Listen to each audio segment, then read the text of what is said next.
Welcome back to another episode of Global Business Environment. In this video, we are going to talk about 2020 past paper discussion under global business environment.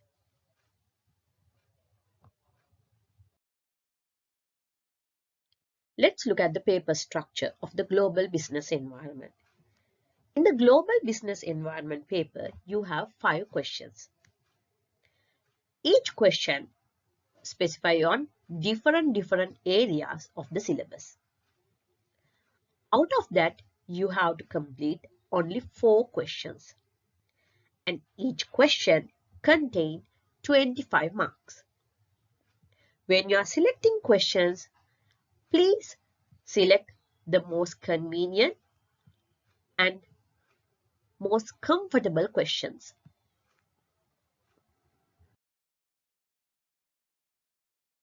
Let's look at question 1. Question 1 is focusing on 2 chapters. The first chapter is globalization and international businesses. And the second chapter is globalization of businesses. Part 1 is what do you mean by globalization? For 2 marks. When there is a question for 2 marks, you have to minimize your answer to 2 to 3 or 4 lines maximum. Otherwise, you will spend most of the time in this paper by writing unnecessary lengthy answers just for 2 marks. මේක පළවෙනි ප්‍රශ්නේ තමයි ඇවිල්ලා තියෙන්නේ ගෝලීයකරණය කියන්නේ මොකක්ද කියලා. හැබැයි මේක තියෙන්නේ ලකුණු දෙකකට. ලකුණු දෙකකට තියෙන ප්‍රශ්නයකට අපි ගොඩාක් ලොකු උත්තර ලියන්නේ නැහැ. මේ වගේ ප්‍රශ්නයකට අපි ලියන්නේ සාමාන්‍යයෙන් පේලි 3ත් 4ත් අතර වගේ උත්තරයක්. මොකද ගොඩාක් වෙලාවට අපි උත්තර ලියනකොට ඒක නිසා අපේ පේපරේ තියෙන කාලය කළමනාකරණය කරගන්න බැරි වෙන්න පුළුවන්. So here, I'm taking the answer in the slide itself. Globalization is a process of interaction and integration among the people, companies and government of different nations. A process driven by international trade and investment and aided by information technology. අපි දන්නවා ගෝලීයකරණය කරණය කියන්නේ එතකොට විවිධ ಜಾති එක රටක් නෙමෙයි. ඒ රටවල් වල ඉන්න පුද්ගලයෝ වෙන්න පුළුවන්, සමාගම් වෙන්න පුළුවන්, රජයන් වෙන්න පුළුවන්. ඒ එකිනෙකා අතර වෙන්න පුළුවන් අන්තර්ක්‍රියා. එහෙම නැත්නම් ඒගොල්ලෝගේ එකකතාවය මත ඇතිවන ක්‍රියාවලියක් වෙන්න පුළුවන්. මේකට ජාත්‍යන්තර වෙළඳාම, ජාත්‍යන්තර ආයෝජන, ඒ වගේම තොරතුරු තාක්ෂණය නිසා මනා පිටුහලක් ලැබෙනවා. මීට අමතරව ඕගොල්ලන්ට පුළුවන් විභාගෙදී ඕගොල්ලන්ට දීලා තියෙන පිළිගත් ඩෙෆිනිෂන්ස් වලින් එකක් ලියන්න. හැබැයි ඒ ඩෙෆිනිෂන් හැම එකක්ම ලියනකොට ඕගොල්ලෝ මතක තියාගන්න ඕනි මේක ක්‍රියාවලියක්. මේක ක්‍රියාවලියක් ඒ වගේම මේකට එක රටක් නෙමෙයි විවිධ ජාතීන්, විවිධ පුද්ගලයන්, විවිධ රටවල් සම්බන්ධ වෙනවා කියන එක. Part 2 is focusing on list down the characteristics of globalization for 4 marks. දෙවැනි කොටස බලන්නේ ගෝලීයකරණයේ ලක්ෂණ ගැන. මෙහිදී ඔයගොල්ලන්ට දීලා තියෙනවා ලකුණු 4ක්. එතකොට එක කරුණකට එක බැගින් කරුණු 4ක් ලිව්වොත් ලකුණු 4 ගන්න පුළුවන්. මේ ප්‍රශ්නේ දිහා බැලුවම ඔයගොල්ලන්ට පේනවා list down කියලා. list down කියලා කියන්නේ ලයිස්තුගත කරන්න. ලයිස්තුගත කරන වෙලාවක කිසිම වෙලාවක ඔයගොල්ලෝ විභාගෙදී වැඩිපුර පැහැදිලි කිරීමක් අවශ්‍ය වෙන්නේ නැහැ. මේකදී එක්සැමිනර් බලාපොරොත්තු වෙන්නේ කරුණු 4ක් විතරයි. ඒ කරුණු 4ට ඕගොල්ලෝගේ උත්තරේ සීමා කරන්න ඕන. Let's see what are the characteristics. Liberalization, ලිබරල්කරණය, ඒ කියන්නේ රජය විසින් කිසිම සමාජීය දේශපාලනමය හෝ ආර්ථික වශයෙන් කිසිම සම්බාධකයක් නැහැ. Free trade, නිදහස් වෙළඳාම. නිදහස් වෙළඳාම කියලා කියන්නේ රට තමන්ගේ තියෙන ආර්ථිකය ව්‍යුර්ත ආර්ථිකයට පුළුල් කරනවා. විවෘත ආර්ථිකයට විතරක් නෙමෙයි අනිත් කිසිම රටකුත් එක්ක වෙළඳ කටයුතු වලදී සම්බාධක දාන්නේ නැහැ. ටැරිෆ් වගේ දේවල්, කෝටාස් ඒවා කිසිම දෙයක් දාන්න නැතුව වෙළඳාම පුළුල් කරනවා. Globalization of economic activity. ආර්ථික ක්‍රියාකාරකම් ගෝලීකරණය කරනවා. ආර්ථික ක්‍රියාකාරකම් කිව්වම වෙළඳාම විතරක් නෙමෙයි. මේකෙදි ආයෝජන ලබා ගැනීම, සේවා නියුක්තිය, ඒ වගේම තාක්ෂණ හුවමාරු වගේ තවත් අංශ ගොඩාක් එකතු වෙනවා. Liberalization of import and export system. ආනයන අපනයන පද්ධතියත් Leel කිරීමක් අපි කරනවා ගෝලීකරණය නිසා. Privatization. පෞද්ගලීකරණය. ගෝලීකරණය තියෙද්දී කිසිම රටක් තමන්ගේ දේවල් රජයට විතරක් ජනතාකරණය කරලා තියන්නේ නැහැ. පෞද්ගලික අංශයටත් ඉඩ දෙනවා අනිකුත් රටවලුත් එක්ක හුවමාරු කිරීම කරන්න. මේ හුවමාරු කිරීම තාක්ෂණීය වශයෙන් වෙන්න පුළුවන්, සංස්කෘතික වශයෙන් වෙන්න පුළුවන්, එහෙම නැත්නම් දේශපාලන හෝ මූල්‍ය වශයෙන් වෙන්න පුළුවන්. මේ සියලු පැති කඩවල් වලට පුළුල් කිරීමක් සිද්ධ වෙනවා. Increase collaborations. සහයෝගීතාවය වැඩි වෙනවා ගෝලීයකරණය නිසා. මොකද හැම රටක්ම තව රටකුත් එක්ක එකතු වෙලා මේ කටයුතු කරන්නේ. තමන් විසින්ම තනියම ඒකාධිපතීත්වයෙන් නෙමෙයි සිද්ධ කරන්නේ. මේක නිසා රටවල් අතර තියෙන සහයෝගීතාවය වැඩි වෙනවා. Part 3 is about identify the issues faced by international businesses. For 5 marks. මේකේ තුන්වෙනි කොටසෙන් කියන්නේ විදේශ වෙළඳාමේදී විදේශ ජාත්‍යන්තර ව්‍යාපාරවලට තියෙන ගැටලු මොනවද කියලා හඳුනා ගන්න. ලකුණු 5කට. Identify කියලා කියන්නේ හඳුනා ගැනීම. හඳුනා ගන්න අවස්ථාවවලදී එක්සැමිනර් බලාපොරොත්තු වෙන්නේ නැහැ ඔයගොල්ලෝගේ සම්පූර්ණ කරුණු ලියන්න. එතකොට එක්සැමිනර් බලාපොරොත්තු වෙන්නේ කරුණ පමණයි. මේක ලකුණු 5 ගන්න කරුණු 5ක් ලිව්වම හොඳටම ඇති. මොනවද මේ කරුණු? legal issues. legal issues කියන්නේ නීතිමය ගැටලු.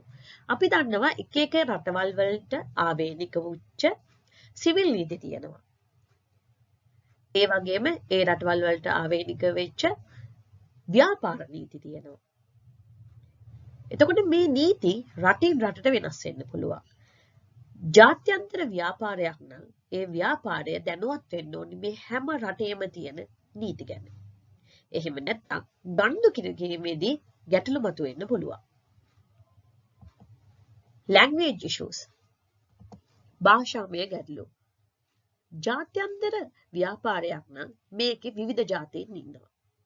ශ්‍රී ලාංකිකයෝ වෙන්න පුළුවන්, ජපන් ජාතිකයෝ වෙන්න පුළුවන්, ඇමරිකන් ජාතිකයෝ වෙන්න පුළුවන්, චීන ජාතිකයෝ වෙන්න පුළුවන්, ලෝකේ දසත ඉන්න පුද්ගලයෝ ඉන්න පුළුවන්. එතකොට මේ එක එක්කෙනාට Tamanට ආවේනික වෙච්ච මව් භාෂාවක් තියෙනවා. ඊට අමතරව මේගොල්ලෝ අපි දන්නවා ජාත්‍යන්තර ව්‍යාපාරයක නම් ජාත්‍යන්තර භාෂාව වෙච්ච ඉංග්‍රීසි වලින් ගනුදෙනු කරන්න පුළුවන්.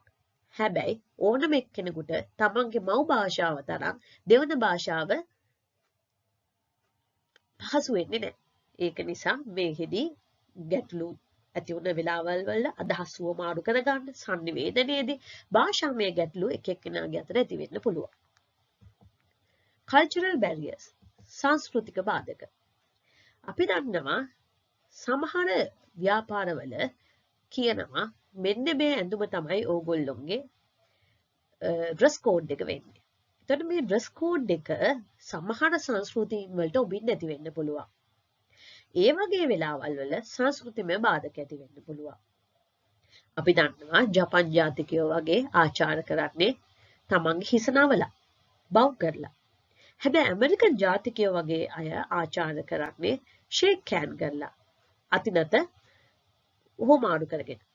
එතකොට අපි ගත්තොත් මුස්ලිම් ජාතිකයෝ ඉන්නවා නම් සමහර කාන්තාවන්ට මේ වගේ ෂේක් හෑන්ඩ් කරන්න සමහර සංස්කෘති වලින් ඉඩ දෙන්නේ නැහැ. එතකොට මේ වගේ කල්චරල් බැරියර්ස් ඇති වෙන්න පුළුවන් ඉන්ටර්නැෂනල් බිස්නසස් වල, ජාත්‍යන්තර ව්‍යාපාරවල. ඒත් එක්කම අපි දන්නවා සමහර රටවල් වල දෙයක් ගත්තම කෙලින්ම කියලා දානවා. ඒ කියන්නේ ඩිරෙක්ට් කමියුනිකේෂන් මෙතඩ්ස් තියෙනවා. හැබැයි ඉන්දියාව, ලංකාව වගේ ආසියාතික රටවල් වල direct communication methods නැහැ. ගොඩක් දේවල් කියන්නේ ඉඟිබිඟි බාලා මූණේ ස්වරූපයෙන් වෙන වෙන ලක්ෂණ වලින් තමයි ඒව කියන්නේ. එතකොට මේවා හඳුනා ගැනීමේදී ගැටලු ඇති වෙන්න පුළුවන්. Supervisory oversight. Supervisory oversight කියලා කියන්නේ අධීක්ෂණ ගැටලු. මොනවද මේ අධීක්ෂණ ගැටලු? අපි දන්නවා රටක මහ බැංකුවක් වෙන්න පුළුවන්, පාර්ලිමේන්තුවක් වෙන්න පුළුවන්, එහෙම නැත්නම් පළාත් පාලන ආයතන වෙන්න පුළුවන්. ඒගොල්ලන්ට හදාගත්ත අධීක්ෂණ මාලාවක් තියෙනවා. මේ අධීක්ෂණ මාලාව තව පාර්ශවයක් විසින් හරියට කරනවද නැද්ද කියලා රටේ තියෙන ආයතන වලින් අධීක්ෂණය කරනවා. අපි ගමුකෝ අපේ පාරිභෝගික සේවා දෙපාර්තමේන්තුව.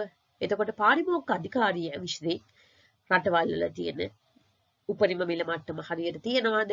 මේ මිල මට්ටම වෙනස්ද? භාණ්ඩවල ගුණාත්මක අගය මොනවාද කියලා අධීක්ෂණය කරනවා. එතකොට ජාත්‍යන්තරව ව්‍යාපාර කරන ආයතනත් මෙන්න මේ වගේ තියෙන අධීක්ෂණමය තීන්දුව ගැන අවබෝධයකින් ඉන්න ඕනේ. ඒවා අවබෝධයක් නැත්නම් ඒවා වෙනස් වුණොත් ජාත්‍යන්තර ව්‍යාපාරයකට ලොකු කැලලක් ඇති වෙන්න පුළුවන්. අන්තිම එක තමයි දේශපාලන ගැටලු. අපි දන්නවා ලෝකයේ තියෙන ගොඩාක් රටවල් වල රටින් රටට එද්දී දේශපාලනමය ගැටලු තියෙනවා. ඉන්දියා පාකිස්තානය ගනිද්දී ඉන්දු කාශ්මීර ගැටලු තියෙන්න පුළුවන්. මේ වගේ ගැටලු තියෙන රටවල් කිහිපයක් විසින් ජාත්‍යන්තර ව්‍යාපාර කරනවා නම් ඒ වගේ රටවල් කිහිපයක ජාත්‍යන්තර ව්‍යාපාර කටයුතු කරනවා නම් මේ දේශපාලනමය අස්ථාවරභාවයන් ගැන හොඳ අවබෝධයකින් කටයුතු කරන්න ඕනේ. එහෙම නැත්නම් මොකද්ද වෙන්නේ? ඒ ව්‍යාපාරවල වලට තමන්ට කියලා තියෙන අනන්‍යතාවය නැති වෙනවා. මොකද ඒ රටේ හැටියට දේශපාලනය වෙනස් වෙනකොට තමන්ගේ තීන්දුව වෙනස් කරන්න වෙනවා. දැන් ලංකාව වගේ රටකට ගත්තොත් ලංකාවේ පක්ෂයෙන් පක්ෂය එක එක අවස්ථාවන් වලදී බලයට එනකොට ඒ පක්ෂයන් වල තීරණ වෙනස්. එතකොට ජාත්‍යන්තර ව්‍යාපාරයකට හරිම අමාරුයි මේ වගේ රටක වැඩ කරගෙන යන්න. ඒක නිසා හැමතිස්සෙම ජාත්‍යන්තර ව්‍යාපාර බලන්නේ තමන්ට සුව පහසු තැනක තමන්ගේ ආයතනීය කටයුතු ව්‍යාපාර කරගෙන යන්න. Globalization has both positive and negative aspects. Briefly discuss the statement. අපේ හතරවෙනි ප්‍රශ්නයෙන් අහන්නේ ගෝලීයකරණයේ තියෙන හොඳ වගේම නරක සාධක. නරක දේවල් මොනවාද කියලා. Briefly discuss කියලා කිව්වම අපි සාමාන්‍ය ප්‍රශ්නික සංක්ෂිප්තගතව සාරාංශගතව පැහැදිලි කිරීම බලාපොරොත්තු වෙනවා. ඒකෙදි සම්පූර්ණයෙන්ම ඡේද ගණන් නෙවෙයි පේලි දෙක තුනකින් ගන්න කරුණක් පැහැදිලි කිරීමක් බලාපොරොත්තු වෙනවා එක්සැමිනර්. දැන් අපි බලමු මොනවද මේ පොසිටිව් දේවල් මොනවද මේ නෙගටිව් දේවල්.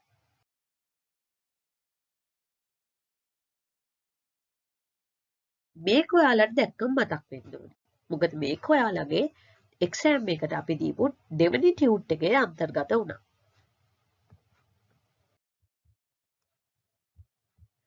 අපි පොසිටිව් දේවල් ධනාත්මක සාධක විදියට ගත්තොත් foreign direct investment, ඒ කියන්නේ ඍජු විදේශ ආයෝධන ලැබීම, technological innovation, තාක්ෂණ නවෝත්පාදන, economies of scale, එහෙම නැත්නම් පරිමාණුකූල ඵල ගන්න පුළුවන්. ඍණාත්මක සාධක විදියට අපිට ගත්තොත් negative aspects විදියට ගත්තොත් interdependence, අන්තර්රඳා පැවැත්ම, job insecurity, රැකියා අනාරක්ෂිත බව, environmental damage, එහෙම නැත්නම් පරිසර හානිය ගන්න පුළුවන්. දැන් අපි බලමු මේ එක් කරුණ ගැන වෙනම. positive aspects වල ධනාත්මක දේවල් වල පළවෙනි එක විදියට ගන්නේ foreign direct investment. එහෙම නැත්නම් විදේශ ඍජු ආයෝජන. Foreign direct investment.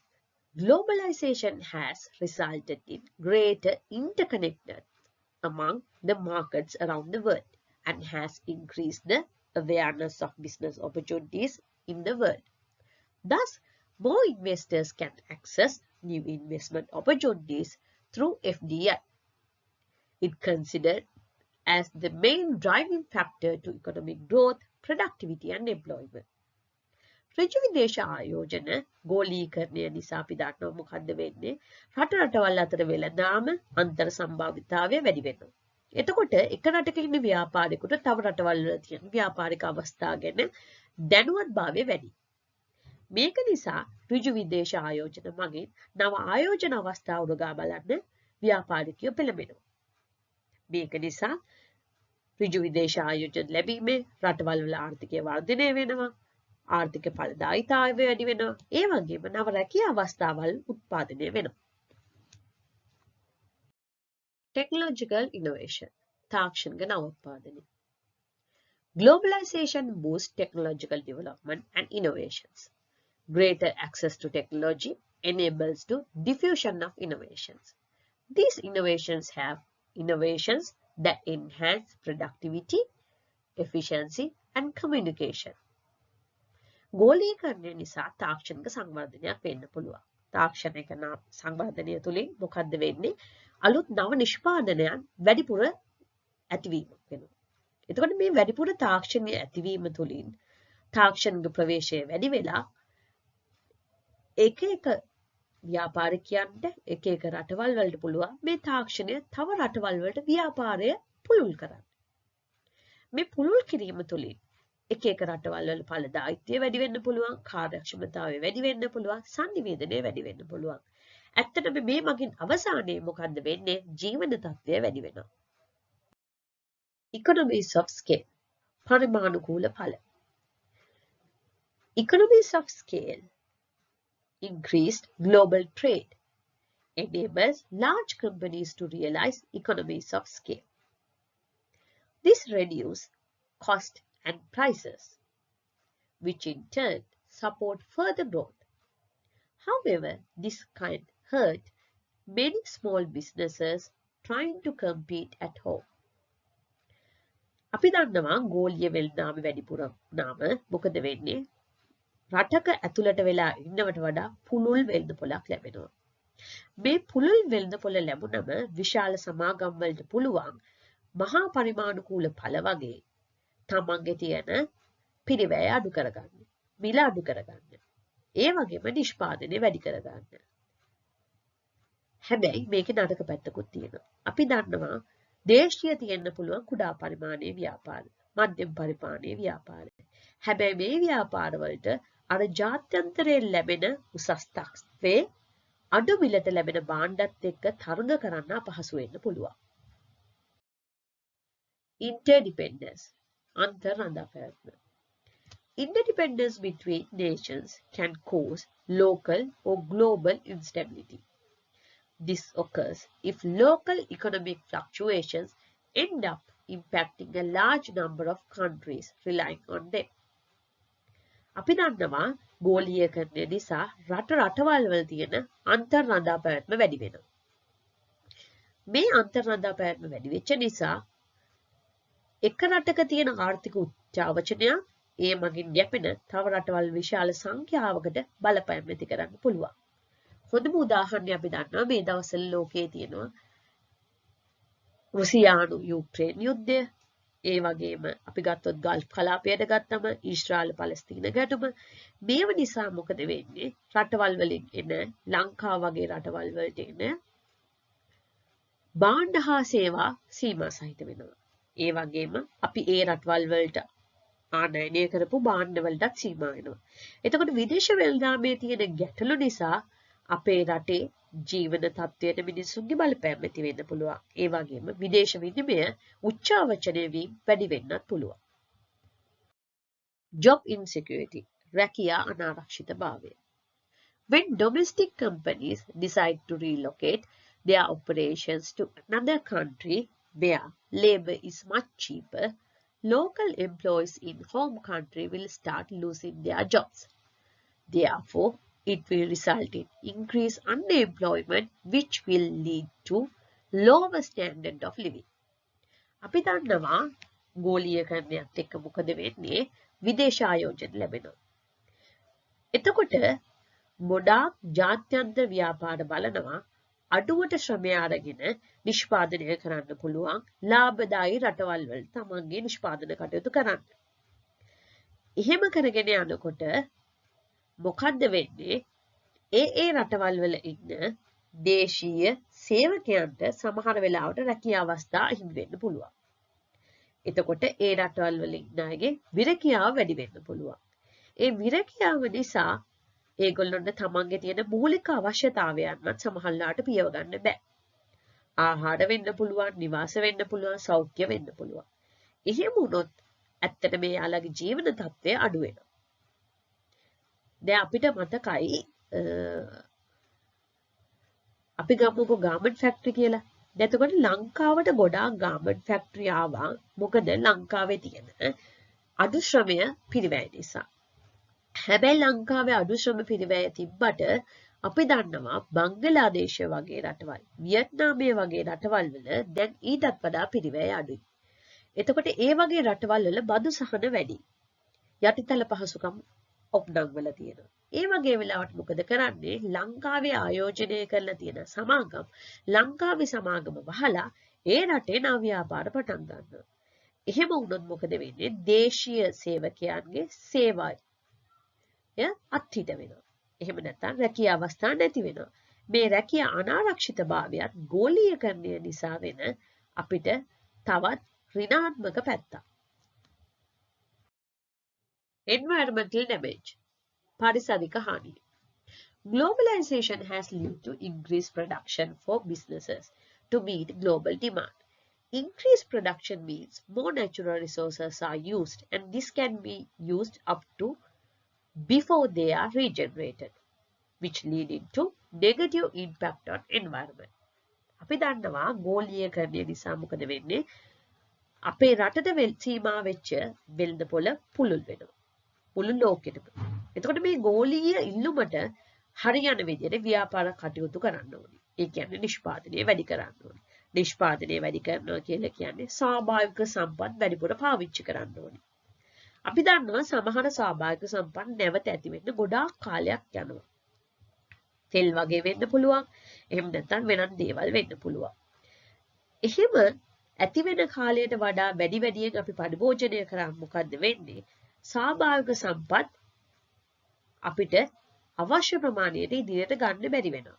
එතකොට මේ මගින් අහිතකර පරිසර බලපෑමක් ඇති වෙන්න පුළුවන්. ඒ වගේම අපි දන්නවා ජාත්‍යන්තර වෙළඳ ව්‍යාපාර කටයුතු කරනකොට ඒ රටවල් වලට භාණ්ඩ යවන්න සමහර වෙලාවට මුහුද මගින්, නෞකා මගින් කරන්න පුළුවන්. අහසින් අපි දන්නවා අහස් යානා මගිනුත් කරන්න පුළුවන්. එතකොට භාණ්ඩ ප්‍රවාහණය වෙන ක්‍රම දෙකක් තියෙනවා. එකක් ප්‍රධාන වශයෙන් ගුවන් මගින්, අනිත් එක තමයි නාවික යාත්‍රා මගින්. එතකොට මේ කන්ටේනර් තියෙන බහලු නෞකා වලින් සමහර වෙලාවල් වලට මුහුදට අනවශ්‍ය අපද්‍රව්‍ය යනවා.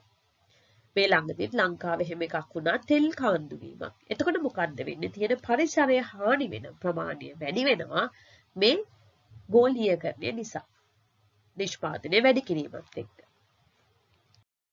Part 5 is globalization is considered a worldwide economic movement. Elaborate on the statement for 8 marks. ගෝලීයකරණය ලෝක ව්‍යාප්ත ආර්ථික අවස්ථාවක් ලෙස සැලකෙනවද? පැහැදිලි කරන්න. සාමාන්‍ය elaborate කියලා, explain කියලා, එහෙම නැත්නම් analyze කියලා ප්‍රශ්නයක් දෙනවා නම් ඒකෙන් examiner බලාපොරොත්තු වෙනවා ඔයගොල්ලෝ දීර්ඝ උත්තරයක් ලියයි කියලා. එතකොට මේ දීර්ඝ උත්තරේ එක එක කරුණ මනාව පැහැදිලි කිරීමක් සිද්ධ කරන්න ඕනි. මේක ඔයාලගේ දෙවෙනි ටියුට් එකේ තියෙන ප්‍රශ්නයක්. දැන් අපි බලමු ඒකට උත්තර ලියන්නේ කොහොමද කියලා. Globalization has been influenced on international trade, financial integration, international labor flows, as well as technical changes. As a result of these 4 categories, economic growth of a particular country has been enhanced. මේ ප්‍රශ්නේදී ඔගොල්ලෝ ගෝලීයකරණය යටතේ ජාත්‍යන්තර වෙළඳාමට, ඒ වගේම මූල්‍ය ඒකාබද්ධතාවයට, ඒ වගේම ජාත්‍යන්තර ශ්‍රම වෙළඳපොළට වෙන බලපෑම, ඒත් එක්කම තාක්ෂණමය චේන් වෙනස් වීම සහ එහි බලපෑමත් කතා කරන්න ඕනි. මේ කරුණු 4 කොහොමද ආර්ථිකයට බලපාන්නේ කියන එක තමයි අපෙන් බලාපොරොත්තු වෙන්නේ. දැන් බලමු මේ ප්‍රශ්නයට අපි කොහොමද උත්තර ලියන්නේ. විභාගයේ මේක විස්තර කරන්න ලකුණු 8ක් දීලා තිබ්බා. ඒ ලකුණු 8 දීලා තිබ්බේ මේ ඉහත තියෙන කරුණු 4 වෙනම පැහැදිලි කරලා තියෙනවා.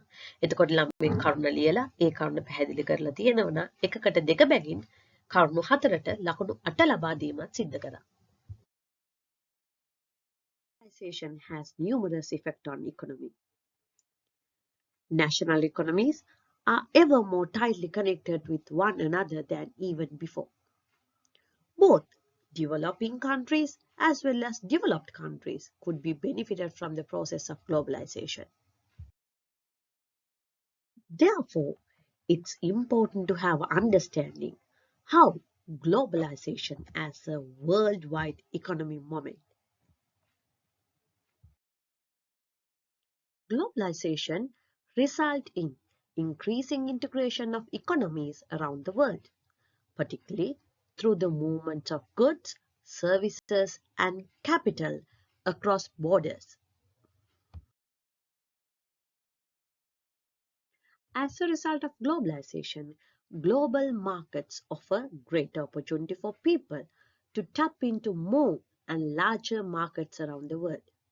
It means that they can access more capital flows, technology, cheaper imports, and larger export markets. Free trade agreements has removed the cross-border barriers. Further, it has boosted economies around the world by making global markets more efficient. Globalization decreased the cost of manufacturing. This means that companies can offer goods at lower prices to consumers. With this lower cost, it has enabled to increase the standard of living by consuming variety of goods at a lower price. In order to raise their positions and improve their competitiveness at the international market, both domestic enterprises and those from other countries have been restoring to mergers and acquisitions, which has resulted in tightness of industrial restructuring. Globalization affects manufacturing as well as services. Many businesses located in the developed countries have outsourced their workers from less expensive developing countries.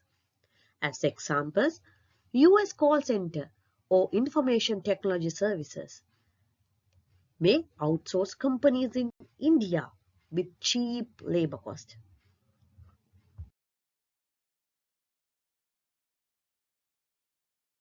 The development of networking-based economy has given birth to a large group of shadow enterprises, making the concept of national boundaries and distance for certain economic activities meaningless. The advancement of science and technology has greatly reduced the cost of transportation, and development in telecommunication infrastructure like telegraph, internet, and mobile phones have been a major factor in globalization and have generated further independence of economic and cultural activities around the globe. This has made the globalization as a worldwide economic phenomenon.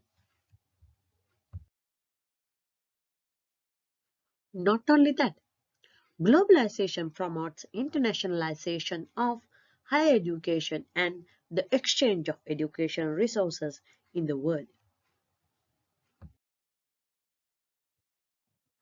As a result of globalization, financial markets in neighboring, regional, and global economies are closely linked together. There are two ways of financial integration. One is by through foreign direct investment and the other one is through foreign portfolio investment. These financial integrations will boost up the global as well as the country-specific growth rates. Development of financial sector, international risk sharing, expanded liquidity constraints are major factors deciding this financial integration.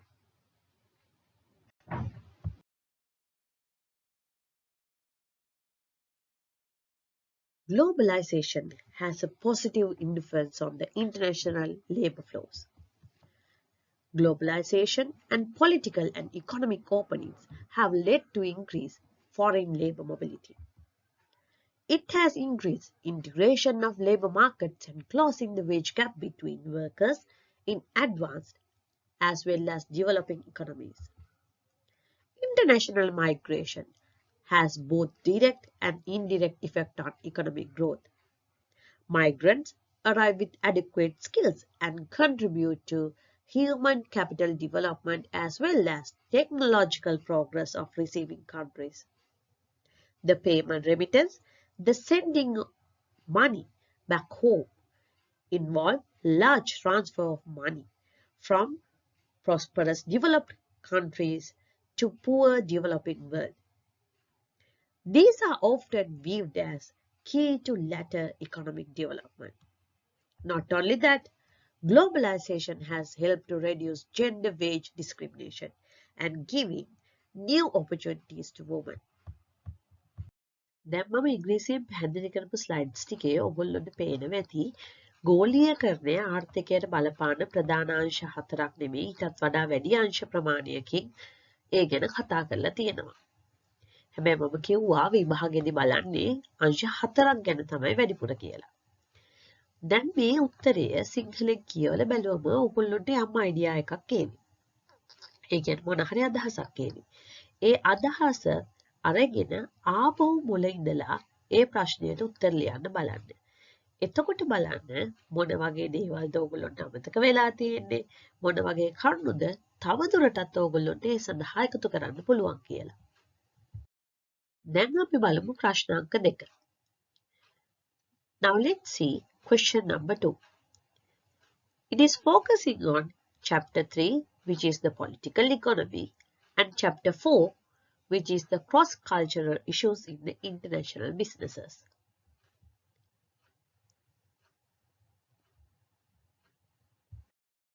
The first question asks, define the term political economy.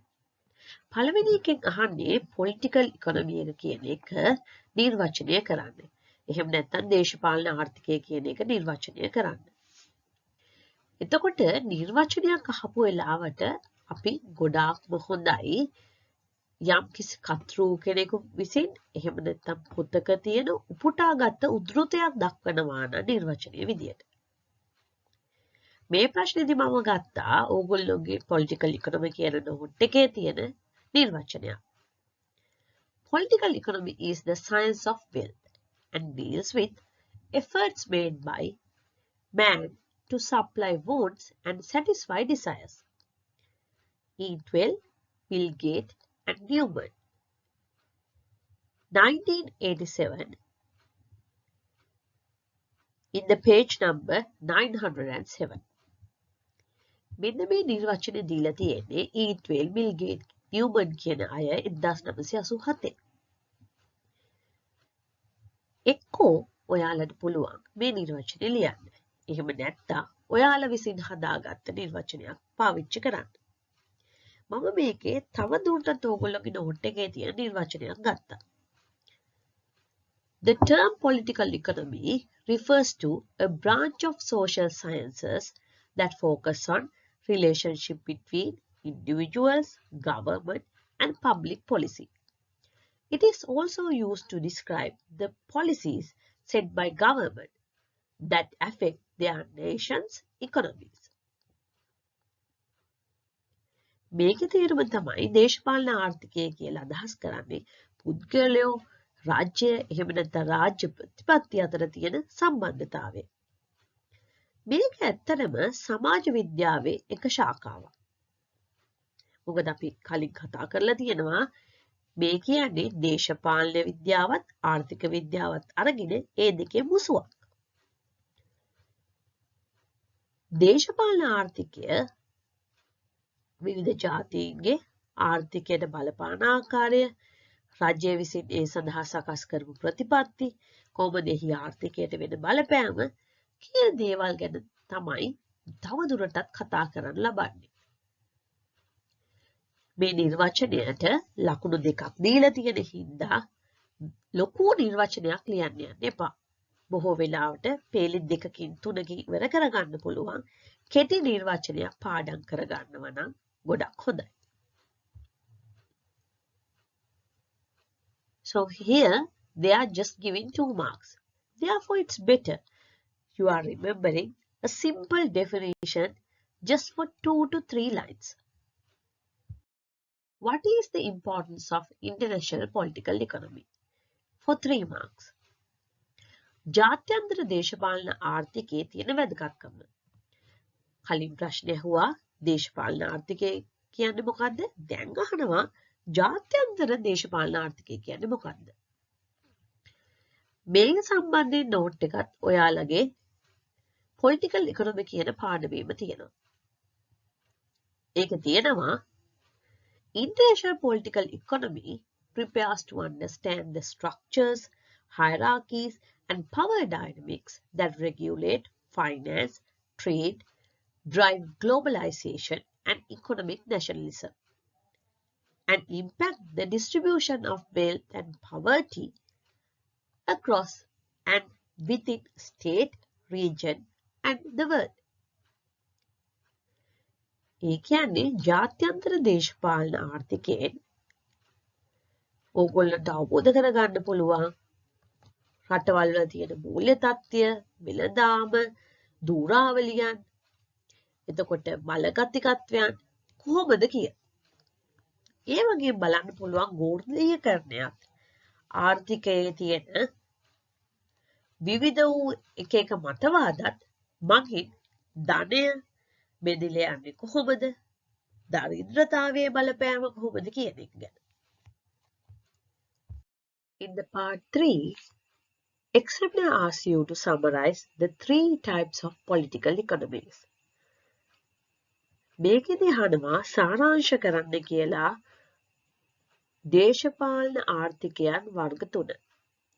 Summarise කරපු වෙලාවක ඕගොල්ලෝගේ බලාපොරොත්තු වෙන්නේ සංක්ෂිප්ත සටහනකුත් එක්ක ඒ වර්ග 3 හඳුන්වා දීම. මේකට ලකුණු 6ක් දීලා තියෙන්නේ එකකට දෙක බැගින් ලකුණු 3ක්. එතකොට යම් කිසි ළමෙක් කරුණු 3 විතරක් තියලා තියෙනවා නම් ඒ ළමයට ලකුණු 3ක් ලැබෙනවා. එය පැහැදිලි කරලා තියෙනවා නම් ලකුණු 2 බැගින් එකකට ලැබෙනවා. දැන් බලමු මොනවද මේ දේශපාලන ආර්ථික 3. Now let's see what are these 3 types of political economies. Socialism, සමාජවාදය. මේකේ නිෂ්පාදනය ඒ වගේම ධනය දෙකම බෙදා හැරීමත් ඒ සම්බන්ධ පාලන තීරණ ගැනීමත් කරන්නේ සමාජය විසින්. Here, production and wealth should be regulated and distributed by society. Second one is capitalism, ධනවාදය. මේකෙදී පුද්ගලික අයිතිකරුවන් තමයි සම්පූර්ණ තියෙන කර්මාන්ත පාලනය කරන්නේ, වෙළඳාම පාලනය කරන්නේ, ලාභ ලැබීම පිළිබඳ තීරණය කරන්නේ. Here, private owners controls the nation's industry and trade for profit. Third one is communism, communist වාදය. මේකේ සියලුම දේපල රජ්‍ය සතුයි. එතකොට මේකේ ආදායම බෙදී යෑම, නිෂ්පාදන තීන්දුව තීරණ ගැනීම සියල්ල සිදු කරන්නේ රජය විසින්. Here, all property is publicly owned and everyone works based on their own needs and strengths. Now let's see part 4. In part 4, the examiner asks you to briefly discuss the core component of culture for 6 marks.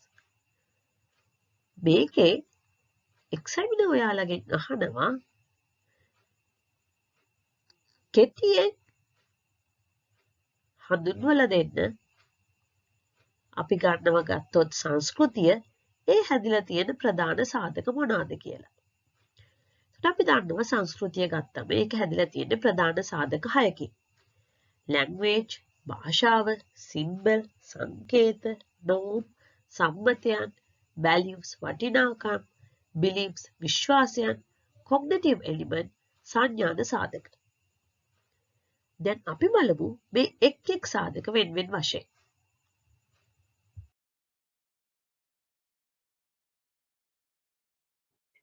Language is a primary way of communication between people. It is a medium or an instrument which is used to express one's view and to keep forward one's opinion.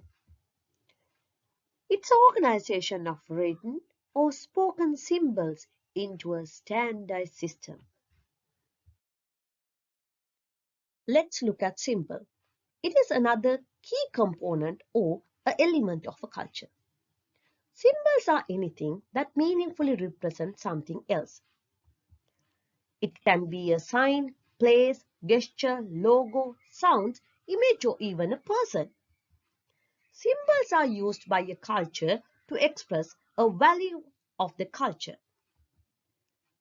Each culture has its own unique symbols. Some symbols are widely recognized and common, but sometimes it may not be global. Another co-component is norms.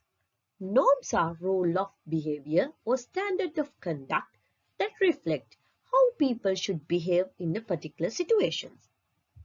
It's neither person-specific but a standard.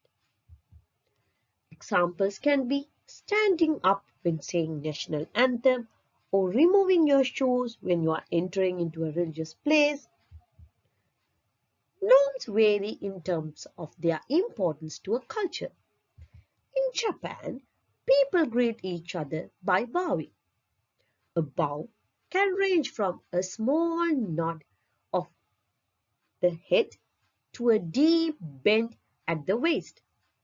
A deeper, longer bow indicates respect, and whereas a small nod with head is casual and informal.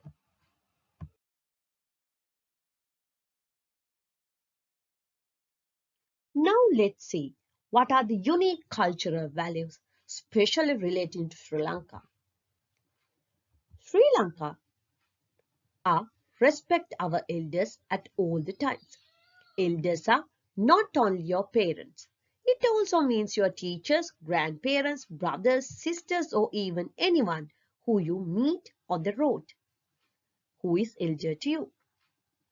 Sri Lankans also recognize with their warm greeting style. The traditional and common greeting is to press the palms of one's hands together under the chin and in front of the chest while slightly bowing the head. The traditional greeting is often accompanied with the phrase Vanakkam in Tamil or Ayubowan in Sinhalese, which means may you blessed with a long life.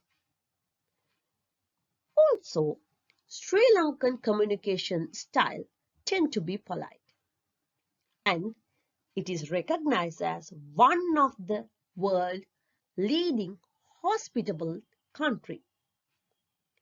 People go absolutely above and beyond to help no matter the need. And as Sri Lankans, our country has been recognized while the World Giving Index as one of the top generous countries in the world. These values influence the mindset and work style of the employees and the patterns of buying of the buyers in Sri Lanka. As well as when you go out of Sri Lanka, you can notice several cultural values of different countries. The next form of co-cultural concept is belief. Beliefs are specific thoughts or ideas that people hold to be true. Cultural beliefs are learned and shared across group of people. Beliefs are not limited to religious statements, but include all the things that people know and accept as true, including common sense or everyday knowledge, such as in rural areas of Sri Lanka. Some people believe that sickness is a result of malevolent spirit inhabiting a body. To remedy this, a night-long ceremony called a tovil is conducted for patients. Not only this, pregnancy carvings are not to be ignored.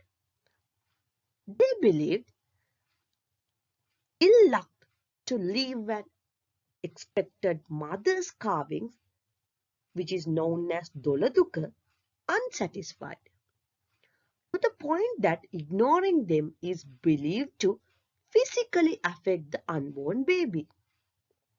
A pregnant woman is to be kept happy and needing for nothing up until she delivers the baby. Not only this, most of the people believe giving is better than receiving. So, in the cultures, we can note that most of the rich people helping poor or beggars.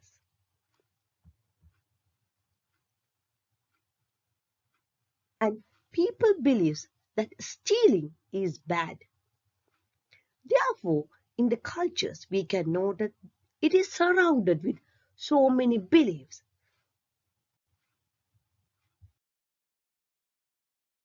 Cognitive element of a culture are those thoughts which an individual know how to cope with an existing social situation, whether natural or social.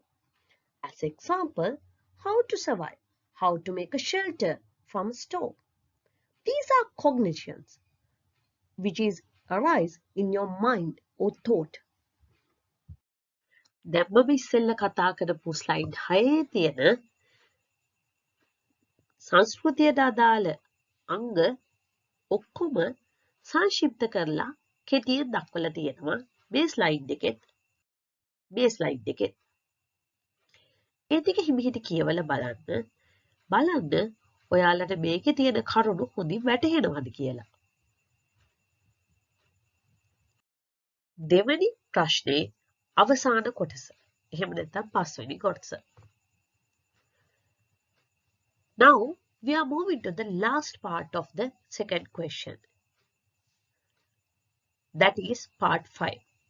Cross-cultural teams are global teams that include people who come from different cultures and have unique experience. Most international businesses have failed to identify these fundamental differences within a team, which is leading to conflicts and frustration. Analyze the issue in cross-cultural teams. මේකේ ඔයාලගෙන් අහලා තියෙන්නේ සම්පූර්ණයෙන් විස්තර කරන්න. ලකුණු 8කට. එතකොට ලකුණු 8කට විස්තර කරන වෙලාවක අවම වශයෙන් කරුණු 4ක්වත් ඔයගොල්ලෝ ගන්න ඕනි. cross cultural teams වල එහෙම නැත්නම් අපි ගත්තොත් ජාත්‍යන්තර කණ්ඩායම් වලින් හැදිච්ච ව්‍යාපාරවල තියෙන ගැටලු. මොනවද මේ වෙනස්කම්? මොනවද ප්‍රශ්නවලට ගැටුම් වලට හේතු වෙන සාධක? I hope that you can remember this slide in your note.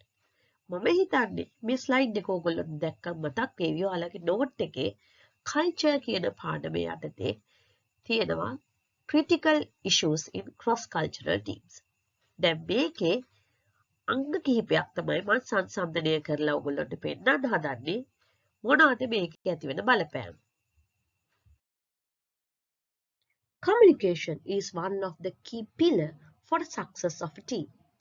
Effective communication is particularly important as there is a risk of your message is getting lost in translation. People from different cultures communicate differently.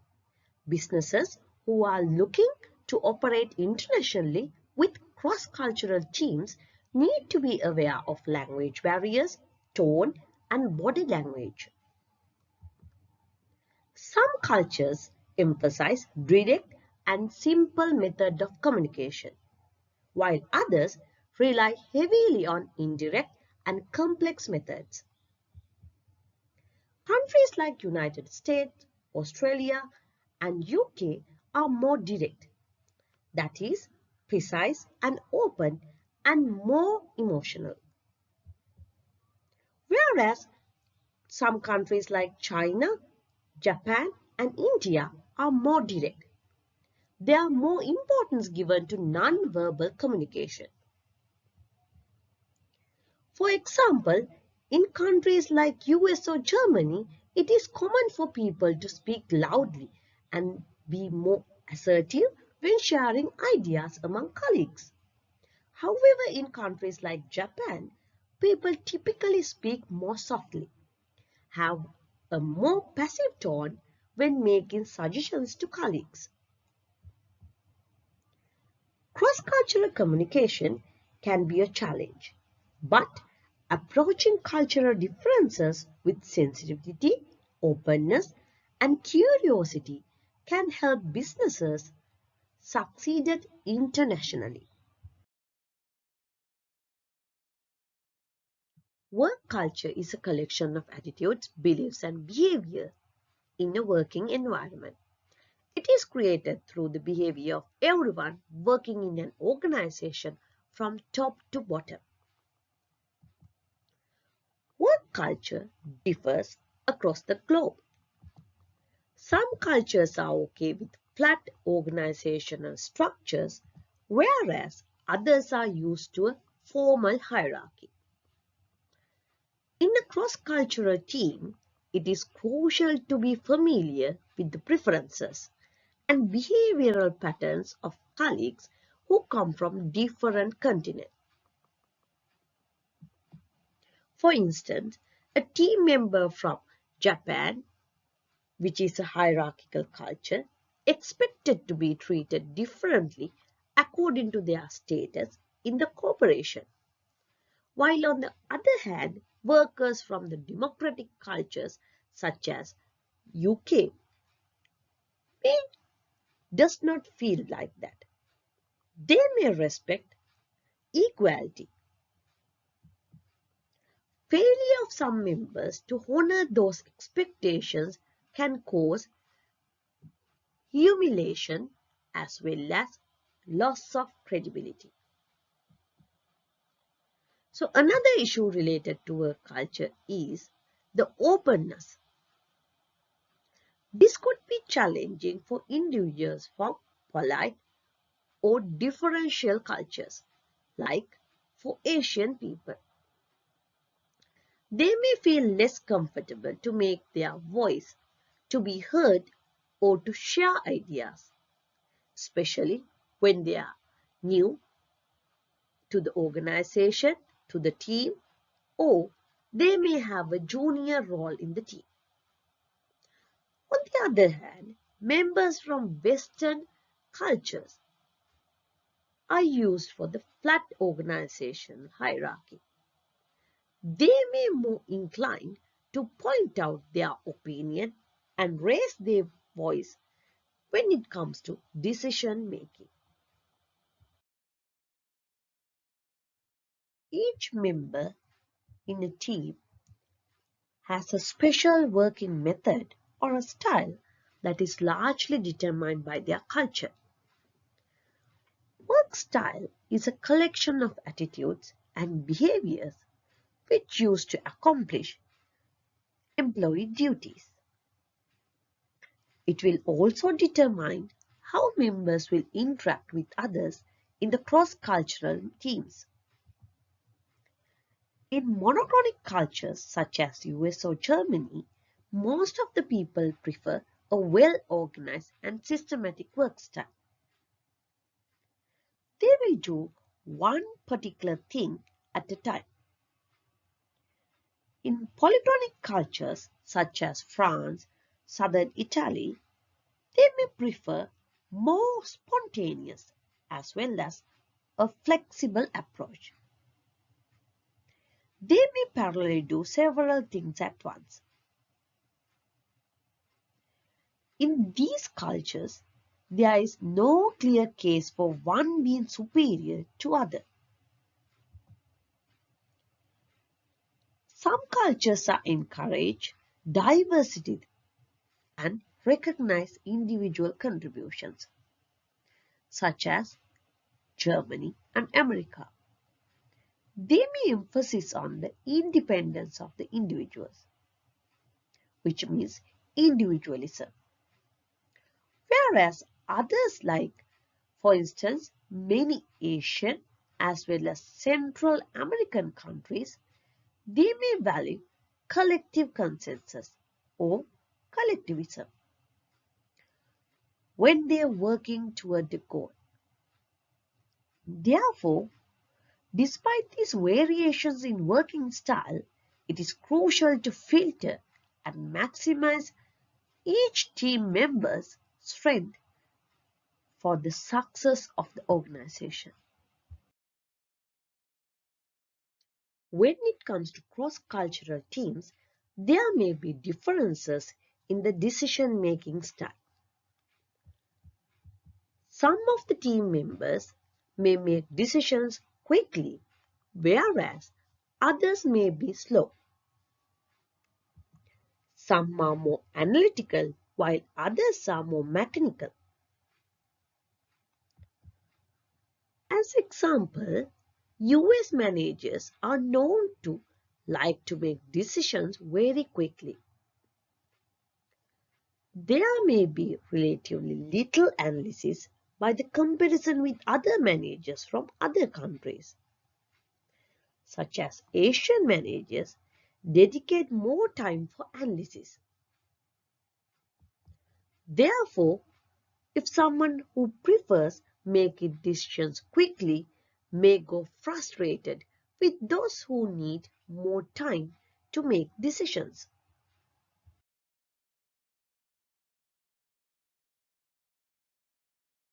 Now let's see how stereotypes and prejudice cause issues among cross-cultural teams. Stereotype is a specific belief about an individual, community, group, or culture, regardless of their individual characteristics. The basis of stereotyping can be many things, though the most common are nationality, gender, race, religion, or age. As example, that all the Germans are punctual and very direct, that all the Asians are good at maths. These beliefs are overgeneralized to all members of the group, even though many of the individual group members may in fact be struggle academically and professionally. As same as another one is black male athletics are often believed to be more athletic than their white male counterparts. Actually, in the Olympic, you can see both are winning. Then let's see what is prejudice. It is a negative attitude and feeling toward an individual based solely on their attachment toward a particular social group. There are explicit as well as implicit prejudice. Explicit prejudice is the negative feeling about a group that are openly admitted, whereas implicit prejudice is a relatively automatic and unconscious, and it is difficult to measure. If things get far on a team or in a company, working together effectively can be extremely difficult. Therefore, we have to control the stereotypes as well as prejudice among the group members, and we have to create a respect among each other. දැන් slides ගොඩකින් අපි මේ ටික ගැන ඉංග්‍රීසියෙන් දැනගත්තනේ. දැන් මේකේ මම ඔයාලට අර ඔක්කොම ඉගෙන ගත්ත ටික සමරයිස් කරලා ඉංග්‍රීසියෙන් දක්වලා තියෙනවා. ඊට අමතරව මේ දේ පිළිබඳව සිංහලෙන්ම පැහැදිලි කරනවා. දැන් අපි ගමුකෝ ප්‍රශ්න ඇති වෙන එකක් තමයි ප්‍රධාන වශයෙන් ගත්තම sannivedanaya. ඕනම ව්‍යාපාරයක සාර්ථකත්වය ලැබිලා තියෙන්නේ පාර්ශ්වයන් අතර තියෙන sannivedanaya මත. ජාත්‍යන්තර ව්‍යාපාර ගත්තම ජාත්‍යන්තර ව්‍යාපාරවල විවිධ සංස්කෘතියට අවශ්‍ය මිනිස්සු සමූහයක් ඉන්නවා. මේගොල්ලෝ එකිනෙකට වෙනස් විදිහට තමයි sannivedanaya කරන්නේ. සමහර සමාජිකයන්ට ඒ අදාළ කණ්ඩායමේ ප්‍රධාන භාෂාව පිළිබඳ චතුරභාවයක් නැති වෙන්න පුළුවන්. ගොඩාක්ම ජපන් අය ඉන්න තැනක ජපන් භාෂාව දන්නේ නැත්නම් තමන් ඉංග්‍රීසි කොච්චර දැනගත්තත් වැඩක් නැහැ. අපි ගත්තොත් චීනෙට ගියොත් ඉංග්‍රීසි නෙමෙයි ප්‍රධාන භාෂාව. එයාලගේ භාෂාව වෙනස් එකක්. එතකොට එක එක රටවල් වලට ඉන්නකොට ජාත්‍යන්තර ව්‍යාපාරික පුද්ගලයෝ ඒ රටේ භාෂාවෙන් පිළිබඳ දැනගන්න ඕනි. එහෙම නැති වුණොත් ඒකෙන් කණ්ඩායමේ තියෙන විවිධ ගැටලු ඇති වෙන්න පුළුවන්. අපි උදාහරණයක් විදිහට ගමුකෝ ඇමරිකානු ජාතිකයෝ. ඒ අය හයියෙන් කතා කරොත්, උස්සනින් කතා කරොත් ඒගොල්ලෝ හිතන්නේ මොකක් හරි ගැටුමක් ආරම්භ වෙන්න යන්නේ කියලා. හැබැයි කළු ජාතිකයෝ, යුදෙව්වෝ, ඉතාලි ජාතිකයෝ ඒගොල්ලෝ විශ්වාස කරන්නේ උස්සනින් hina වෙලා ශබ්ද නගල කෑ ගහන එක හොඳ මිත්‍රශීලී බවක් කියලා. එතකොට මේ ඇමරිකානු ජාතිකයෝ මේ වගේ යුදෙව්වොත් ඉන්න තැන්වල වාර්ගික ගැටුම් ඇති වෙන්න පුළුවන්. මොකද ඒ අය පාවිච්චි කරන ටෝන් එක එහෙම නැත්නම් කටහඬේ උච්චභාවය හෝ පහත්භාවය මත. අපි ගමු ඊළඟ එක different work culture. එහෙම නැත්නම් විවිධ වැඩ සංස්කෘති. වැඩ සංස්කෘතියක් කියලා කියන්නේ work culture එකක් කියලා කියන්නේ එක එක ආකල්ප, විශ්වාසයන්, හැසිරීම් ගොඩක එකතුවක්. සමහර වෙලාවකට ආයතනයක් ගත්තට පස්සේ පැතලි ව්‍යුහයක් ගත්තොත් ඒ ආයතනයේ දූරාවලිය වෙනස්.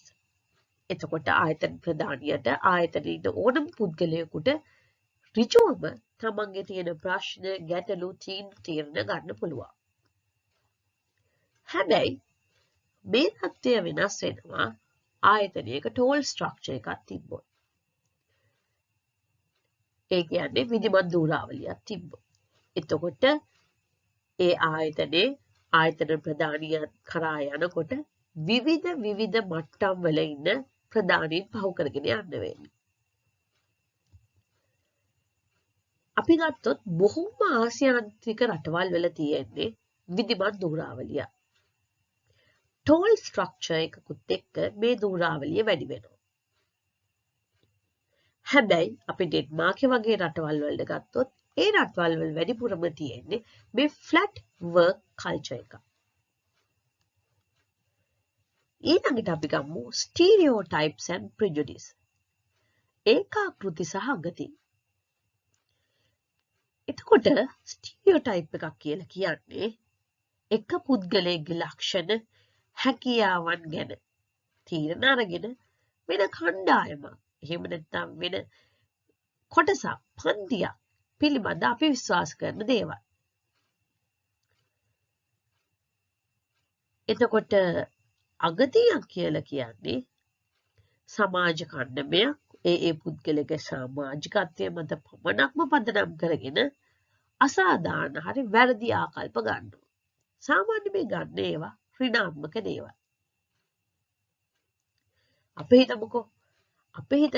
අපි සාමාන්‍යයෙන් හිතනවා ජර්මානු ජාතිකයන් හරියට කෙලින් වැඩ කරන මිනිස්සු. එතකොට අපි හිතනවා යම් කිසි පුද්ගලෙක් ජර්මානු ජාතිකයෙක් නම් එයා කෙලින් වැඩ කරනවා. හැබැයි සමහර වෙලාවට මේ දේ ඒ විදිහටම නොවෙන්න පුළුවන්.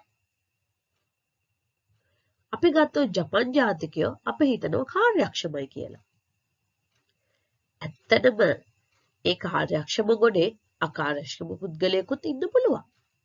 ඒ වුණාට අපි ස්ටිරියෝටයිප් and prejudice මත තීරණ ගන්නේ සමස්ත පුද්ගල කණ්ඩායම එක විදියක් කියලා. දැන් අපි ඊළඟට එමු decision making conflict. තීරණ ගැනීමේදී තියෙන ගැටලු. මේ තීරණ ගන්න ආකාරය එක එක රටවල් වල එක එක ජාතීන්ට එක එක පුද්ගලයන්ට ආවේනික වෙන්න පුළුවන්. උදාහරණයක් විදිහට ගත්තම ඇමරිකා එක්සත් ජනපදයේ කළමනාකරුවන් ගත්තම ඒගොල්ලෝ ඉක්මනට වැඩි විස්තර හොයන්නේ නැතුව තීරණ ගන්න කැමතියි. හැබැයි ආසියානු ජාතිකයෝ ගත්තම කළමනාකරුවෝ ගොඩාක්ම විශ්ලේෂණය කරලා ඒ සඳහා ගොඩාක්ම කාලය කැප කරලා තමයි තීරණ ගන්නේ. එතකොට ඇමරිකානු ජාතිකයෙකුට වැඩිපුරම ඉන්න ආසියාතිකයොත් එක්ක ජීවත් වෙන්න අමාරු වෙන්න පුළුවන්. මොකද එයාට ඕන ක්ෂණික තීරණ. හැබැයි ආසියානු කළමනාකරුවන් ඒ තීරණ ගන්න ගොඩාක් කල් බලාගෙන ඉන්නවනම් එතකොට අරගොල්ලොන්ට මොකද්ද වෙන්නේ? එයාලට ඒ වැඩේ ගැන තියෙන විශ්වාසය නැති වෙන්න පුළුවන්.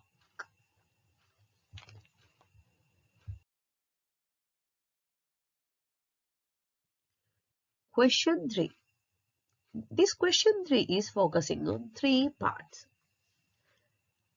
That is diffusion of technology and innovation, foreign exchange market, and influence of technological development.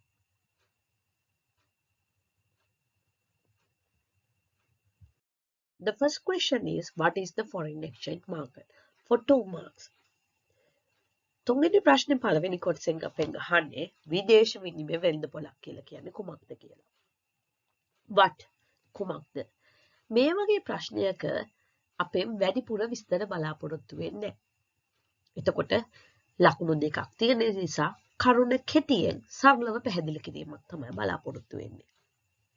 Foreign exchange market is the mechanism by which participants transfer purchasing power between countries, obtain or provide credit for international trade transactions, and minimize exposure to the risk of exchange rate changes.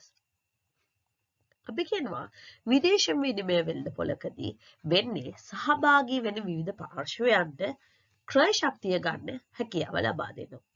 ඒ වගේම ජාත්‍යන්තර වෙළඳකම් කරන්න, ණය ලබා දීම, ණය ගැනීමත් සිද්ධ වෙන්න පුළුවන්. ඒ වගේම අපි දන්නවා එක රටක මුදල් ලේඛකයක් තව රට මුදල් ලේඛකයකට මාරු වෙනකොට ඒ කියන්නේ විදේශ විනිමය අනුපාතය ගත්තම මෙන්න මේවට තියෙන අවදානම් තියෙනවා. ඒ කියන්නේ අනවශ්‍ය උච්චාවචනයක්. මේ අවදානම් වලට අවම කරන්න මෙහිදී hedging ක්‍රම හඳුන්වා දීමක් සිද්ධ කරගෙන යනවා. එතකොට මේ කරුණු සියල්ල ගැන කෙටියෙන් මතක් කරගන්න පුළුවන් ඕගොල්ලන්ට මේක. මේක ඔයාලගේ ටියුට් එකේ කෙලින්ම දීලා තියෙන ප්‍රශ්නේ. ඒක නිසා මේක පාඩම් කරගන්න. What is the foreign exchange market කියලා අහුවොත් ලියන්න. In the part 2, the examiner asks you to state the function of the foreign exchange market for 3 marks. මේකෙදී examiner ඔයාලගෙන් අහලා තියෙනවා විදේශ විනිමය වෙළඳපොළක තියෙන කාර්යයන් මොනවද කියලා. State කියලා කියන්නේ සටහන් කරන්න. සටහන් කිරීමක් අවශ්‍ය වෙන වෙලාවක අපේ පැහැදිලි කිරීමක් බලාපොරොත්තු වෙන්නේ. පැහැදිලි කිරීමකදී explain කියන වචනය අනිවාර්යයෙන්ම තියෙන්න ඕනි. එහෙම නැත්නම් analyze කරනවා, discuss කරනවා කියන වගේ වචන තමයි අපි ඉංග්‍රීසියෙන් පාවිච්චි කරන්නේ. එතකොට මේකේ ලකුණු 3ක් දීලා නිසා අපිට කාර්යයන් 3ක් ලියුවොත් එකකට එක බැං කරුණු 3 ගන්න පුළුවන්. බලමු අපි මොනවාද මේ කාර්යයන් විදේශ වෙළඳපොළේ තියෙන. එකක් තමයි transfer of purchasing power. එහෙම නැත්නම් ක්‍රය ශක්තිය මාරු කිරීම. ක්‍රය ශක්තිය කියලා කියන්නේ භාණ්ඩ මිලදී ගැනීමේ හැකියාව. එතකොට විදේශ විනිමය වෙළඳපොළේදී තමන්ගේ භාණ්ඩ අපනයනය කිරීමෙන් එයාලා ලැබෙන විදේශ විනිමය තුලින් තව රටකින් භාණ්ඩ ආනයනය කිරීමක් කරන්න පුළුවන්. මෙහිදී ඔයගොල්ලන්ට පේනවා ආනයන අපනයන ක්‍රියාවලියේදී ක්‍රය ශක්තිය මාරු වීමක් සිද්ධ වෙනවා. Second one, provide the source of credit. එතකොට රම් රටකට මුදල් අඩුයි නම් හිතමු ගෙවුම් විශේෂණයක් තියෙනවා නම් විදේශ විනිමය අපි ගත්තොත් විනිමය හිඟයක් තියෙනවනේ ඒ වෙලාවට වෙන මූලාශ්‍රයකින් අවශ්‍ය ණය ලබා දීමක් සිද්ධ කරන්න පුළුවන්. උදාහරණයක් විදිහට ලංකාව ගත්තම ලංකාවේ ගෙවුම් විශේෂයේ විශාල පරතරයක් තියෙන නිසා මොකද කරන්නේ ලෝක බැංකුව එහෙම නැත්නම් IMF එක හරහා අපිට ණය ලබා ගැනීමක් සිද්ධ වෙනවා. මේක සිද්ධ කරන්න නම් විදේශ විනිමය වෙළඳපොළක් තියෙන්න ඕනේ. Third one is provide hedging facilities. hedging පහසුකම මගින් මොකද්ද කරන්නේ? මේ රටවල් වල ගනුදෙනු කිරීමේදී සිදුවෙන විදේශ විනිමය අවදානම අඩු කරනවා. මේ hedging කටයුතු සිදු කිරීම සඳහා විවිධ ක්‍රම භාවිතා කරනවා. එතකොට සමහරලාට ෆියුචර් කොන්ට්‍රැක්ට් වෙන්න පුළුවන්, ෆෝවර්ඩ් කොන්ට්‍රැක්ට් වෙන්න පුළුවන්, ඔප්ෂන්ස් වෙන්න පුළුවන්. මේ වගේ විවිධ මූලාශ්‍ර මගින් මේ අවදානම අඩු කරගන්න යොදා ගන්නවා. Part 4 focusing on what are the features of the foreign exchange market. එතකොට අපෙන් අහනවා විදේශ විනිමය වෙළඳපොළක තියෙන ලක්ෂණ මොනවාද කියලා. මම ඊළඟ ස්ලයිඩ් එකේ මෙන්න මේ ලක්ෂණ පැහැදිලි කරනවා ඔයගොල්ලන්ට කෙටියෙන් සාරාංශයක් විදියට. Let's see what are the features of the foreign exchange market. High liquidity is one of the top features of the foreign exchange market. The foreign exchange market is the most liquid financial market in the world. It involves the trading of various currencies across the globe. Market transparency. The traders in the foreign exchange market have full access to all market data and information. This will help to monitor different countries' currency price fluctuations through the real-time portfolio. Dynamic market. The foreign exchange market is highly dynamic in nature. The value of currencies changes every second in the foreign exchange market. It operates 24 hours. The foreign exchange market functions 24 hours a day. This will provide the traders the possibility to trade at any time. Lower trading cost. The foreign exchange market has a very low trading cost. In these markets, there are no commissions like in the case of any other investments. And difference between buying and selling prices of currencies is the only cost of trading in the foreign exchange market.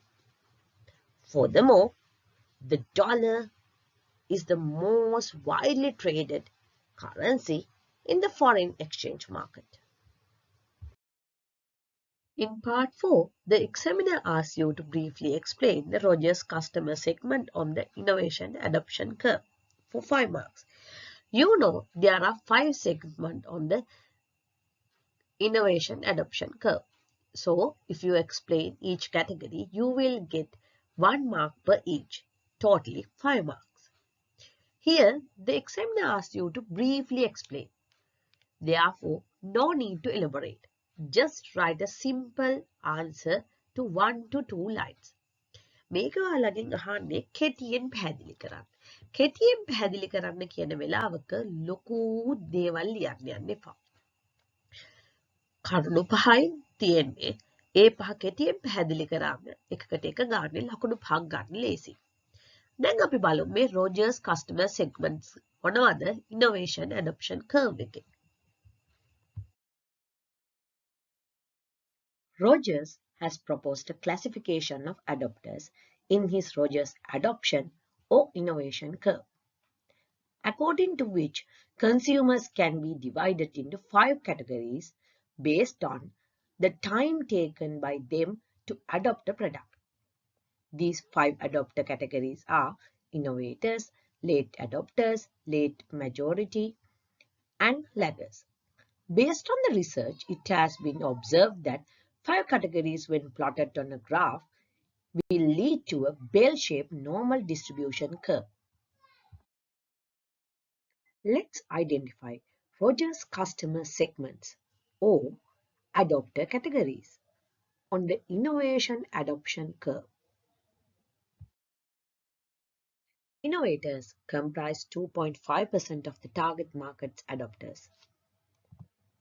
They are those consumers who are the first to go and purchase a new product or service offering, such as sometimes people were in a queue overnight to buy the first ever iPhone.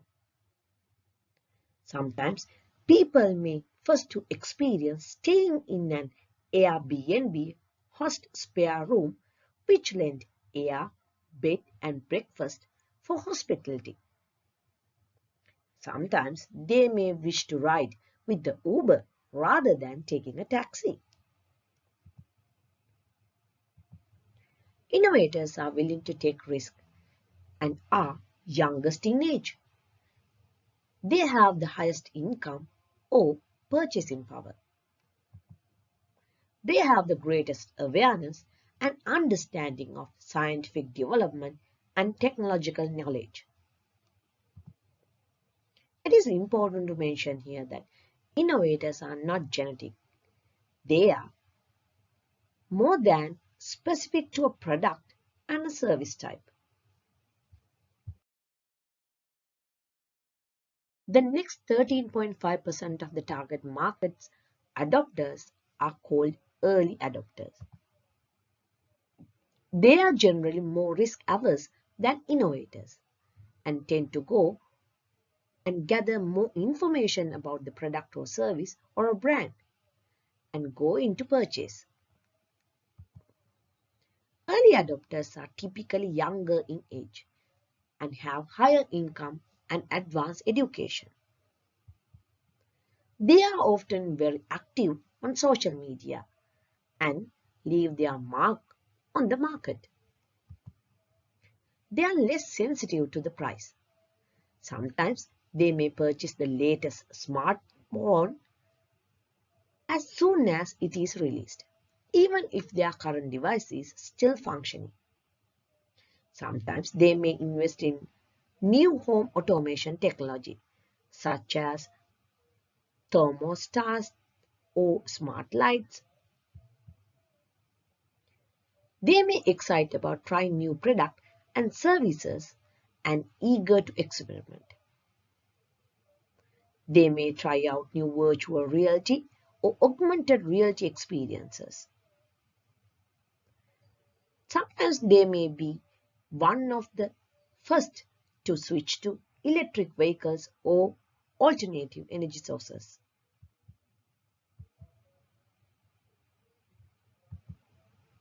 These customers have the highest influence among the other adopter segments.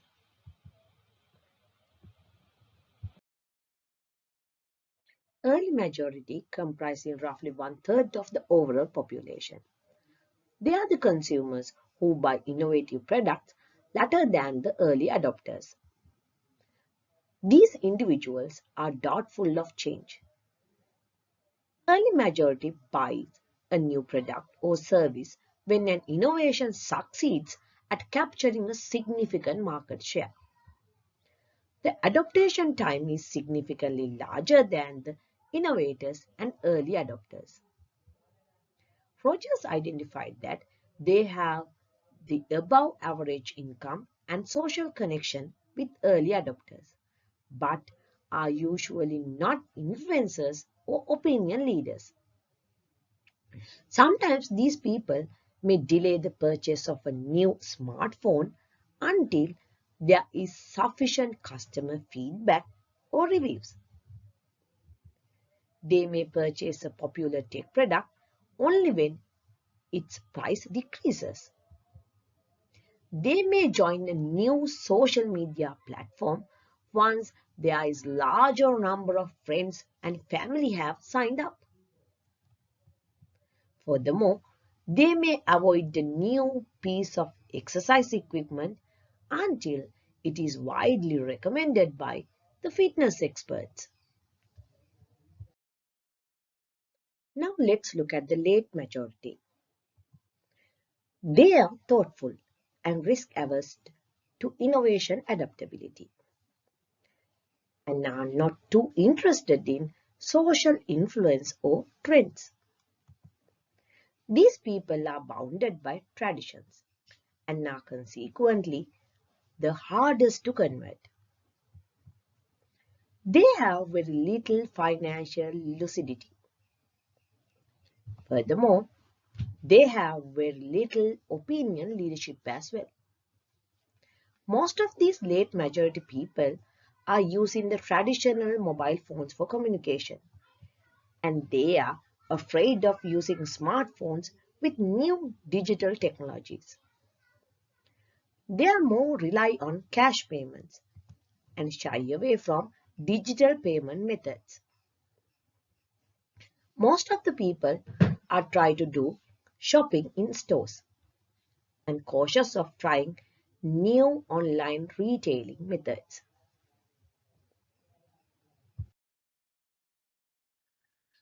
Laggards are the last customers to adopt an innovation.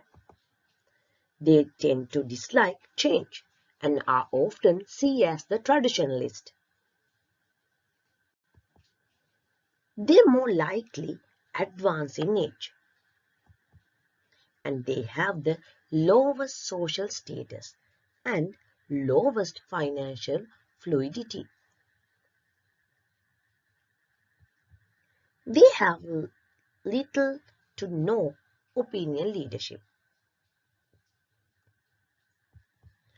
Further, business firms can target laggards by offering them detailed product information, customers' testimonials, and as well as addressing their specific concerns and objections. So you can see these laggards are using these outdated equipments or sometimes softwares instead of upgrading to a new technology.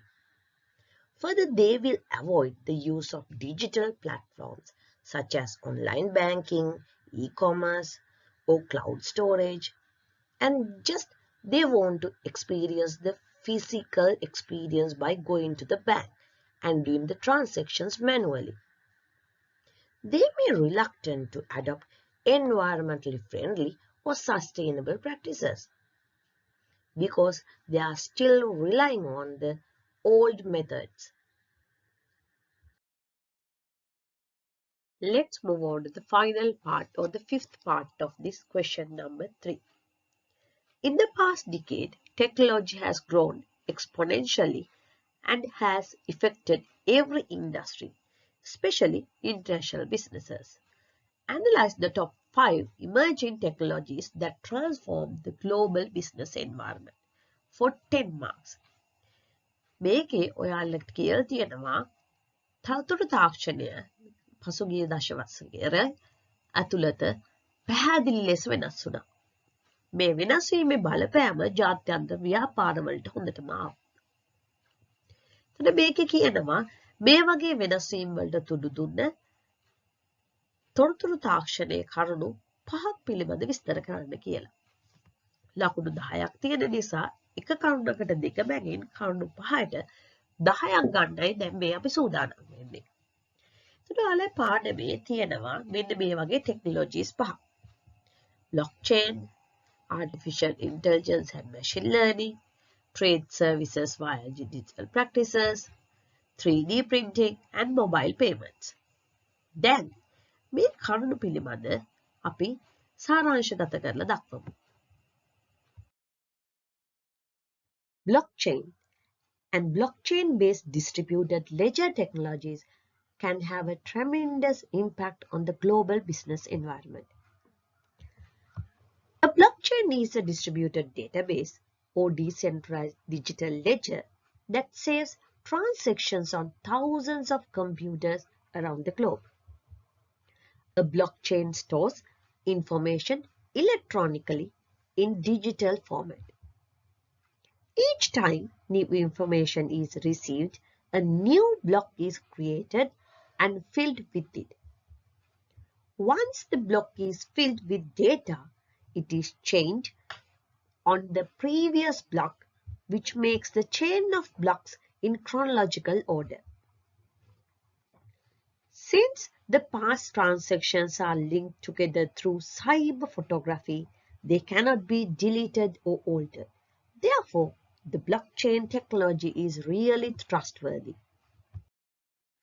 Technological development affect the life of the people and change the way of their learning, thinking and communication.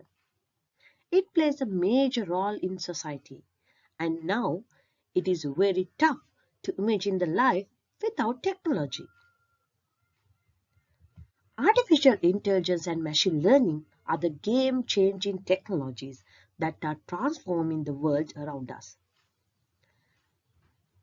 Both of them are providing solutions that can influence many aspects of the society as well as in the business.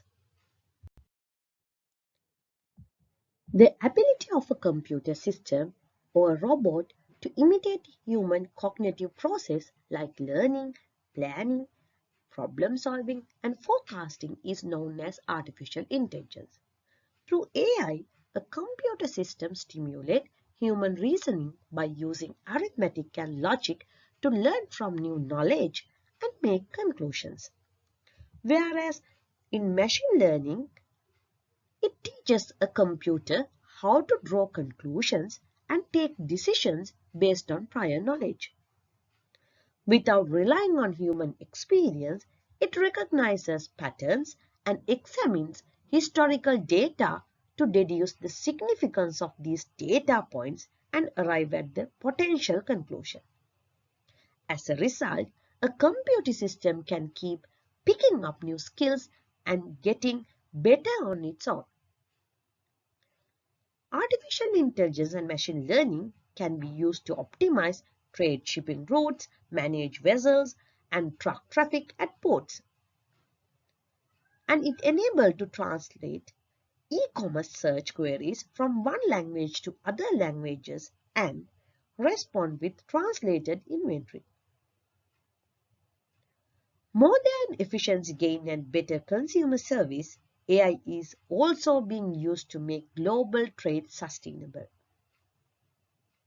The best example is the Google launched Global Fishing Watch in 2016, which is a real-time tool using machine learning to combat illegal fishing by providing a global view of commercial fishing activities based on ship movements and satellite data.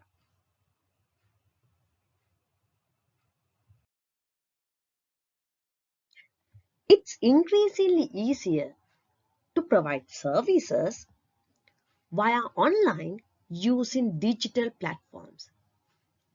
These digital platforms allow users to find service providers from all over the globe for a wide range of services.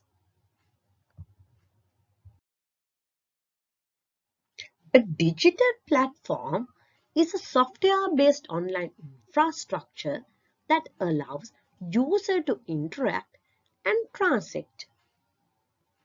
Digital platforms seamlessly connect customers with service providers in a way that wasn't possible before, when such professional services were most delivered in person physically. Another new thing which influenced the international business is use of 3D printing. 3D printing, also known as additive manufacturing, is the process of creating a 3D dimensional object from a computer-aided design or a digital 3D model. It can be accomplished through a number of processes in which material is deposited, joined, or solidified under computer control, with the material added together, typically layer by layer. Mobile payment are transforming the way we live and connecting more people to market opportunities. Mobile payment is a monetary transaction made using a portable electronic device such as a tablet or cell phone to purchase a product or service. A digital wallet mobile browser, or SIM toolkit, mobile menu can all be used as payment tools. Mobile payment technology such as PayPal, Apple Pay, Alipay, Venmo can also be used to send money to friends and family.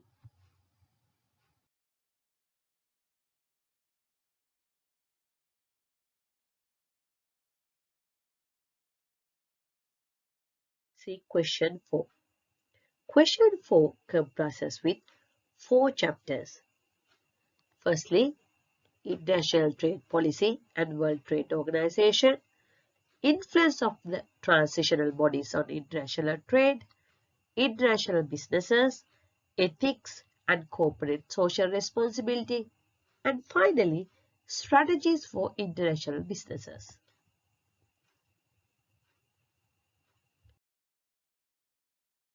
Question 1, Part 1.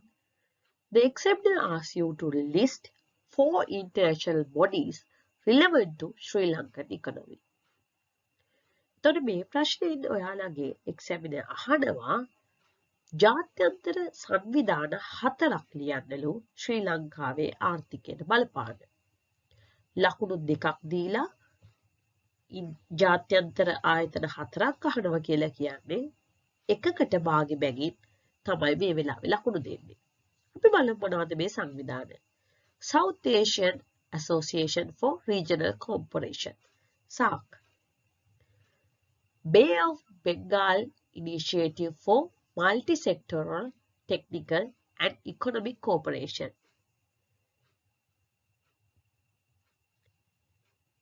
මේකට කියනවා BIMSTEC, World Bank, International Monetary Fund, IMF, Asian Development Bank, ADB.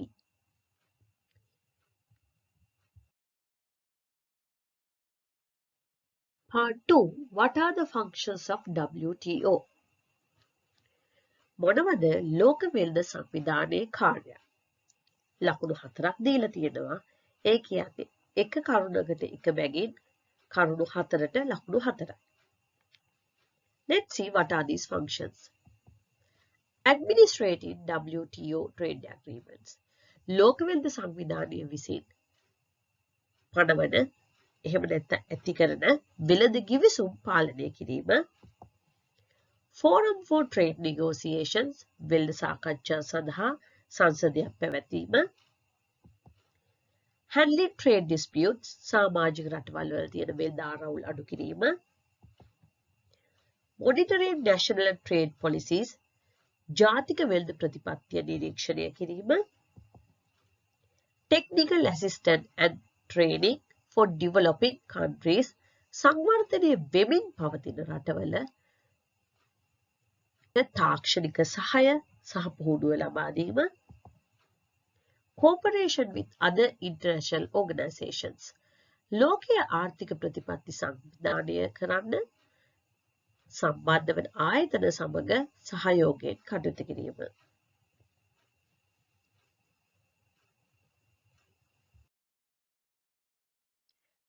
Part 3.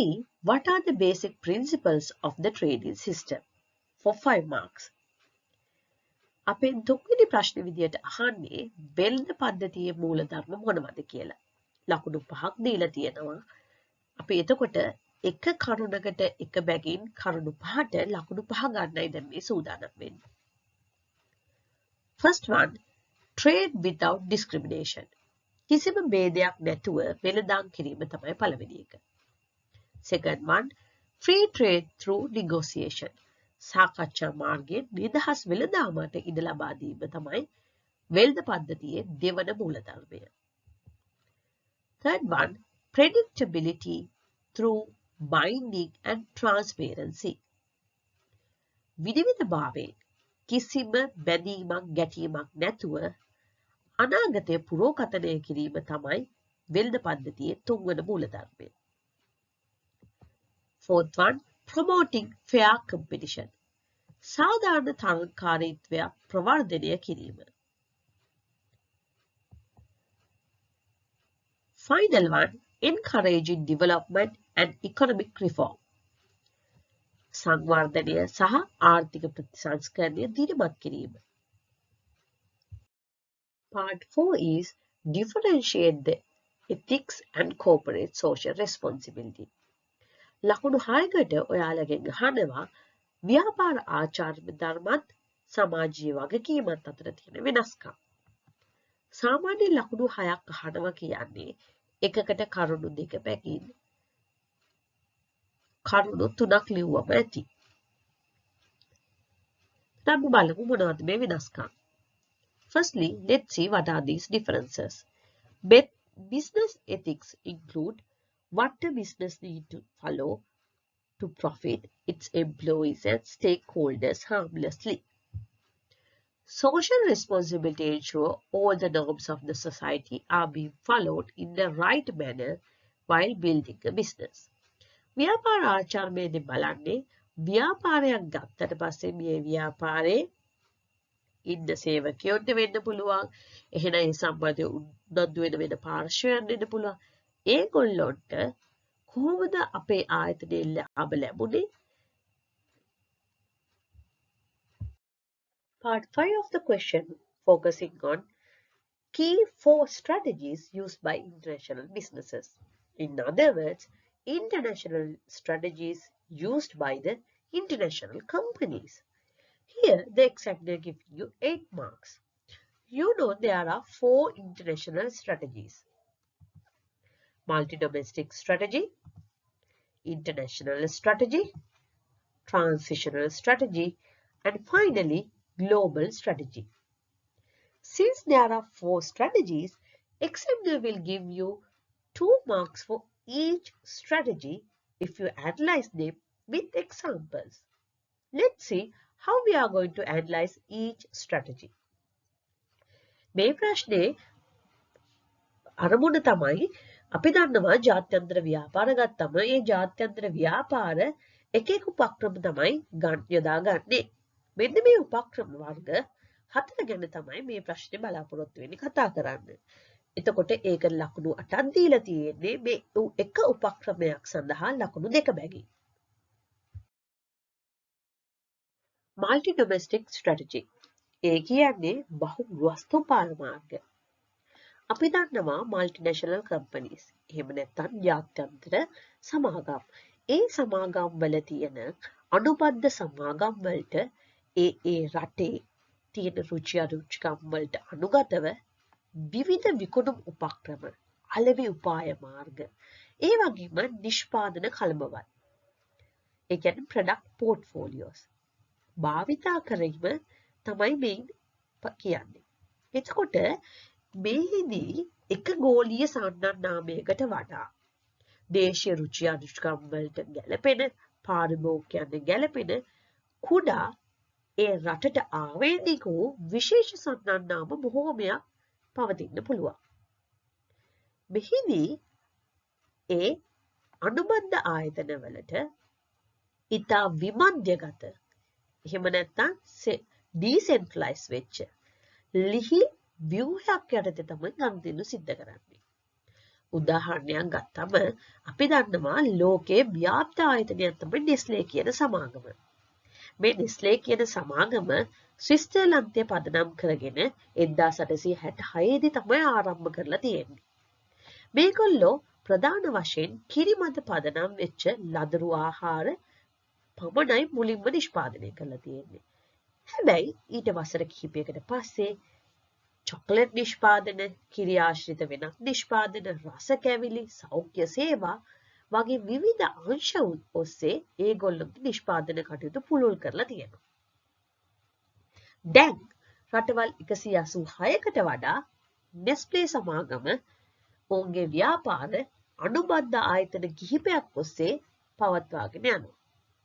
මේක අතර විවිධ සන්නාම එහෙම නැත්නම් brands 2000කට අධික ප්‍රමාණයක් තියෙනවා. දැන් අපි මේක ගැන හොඳ අවබෝධයක් ගන්න බලමු නෙස්ලේ සමාගමේ නෙස්ලේ ඉන්දියා සමාගමත් නෙස්ලේ ශ්‍රී ලංකා සමාගමත්. නෙස්ලේ ඉන්දියා සමාගම නෙස්ටී, මැගි, මිල්ක් බාර් වගේ නිෂ්පාදනය කරනවා. ඒගොල්ලෝ ඒවා ඉන්දියානු පාරිභෝගිකයන් දරන්න පුළුවන් මිල ගණන් වලට තමයි නිෂ්පාදනය කරන්නේ. කුරුණෑගල තියෙන නෙස්ට්ලේ ශ්‍රී ලංකා සමාගමේ ලංකාවට අවශ්‍ය නිෂ්පාදනයන්ගෙන් 90%ක් පමණ නිෂ්පාදනය කරනවා. ඒක තියෙනවා නෙස්ටර් මෝල්ඩ්, මයිලෝ, මිල්ක්මේඩ්, නෙස්ප්‍රේ හා මැගී කියන නිෂ්පාදන. මේ මැගී නිෂ්පාදනය ගත්තොත් අපි දන්නවා තුඩ පහ රසට, කොත්තු රසට, දయ్య රසට වගේ විවිධ ලංකාවට ආවේනික වූ රසයන්ගෙන් තමයි ලංකාවේ පාරිභෝගිකයන්ට ලබා දෙන්නේ.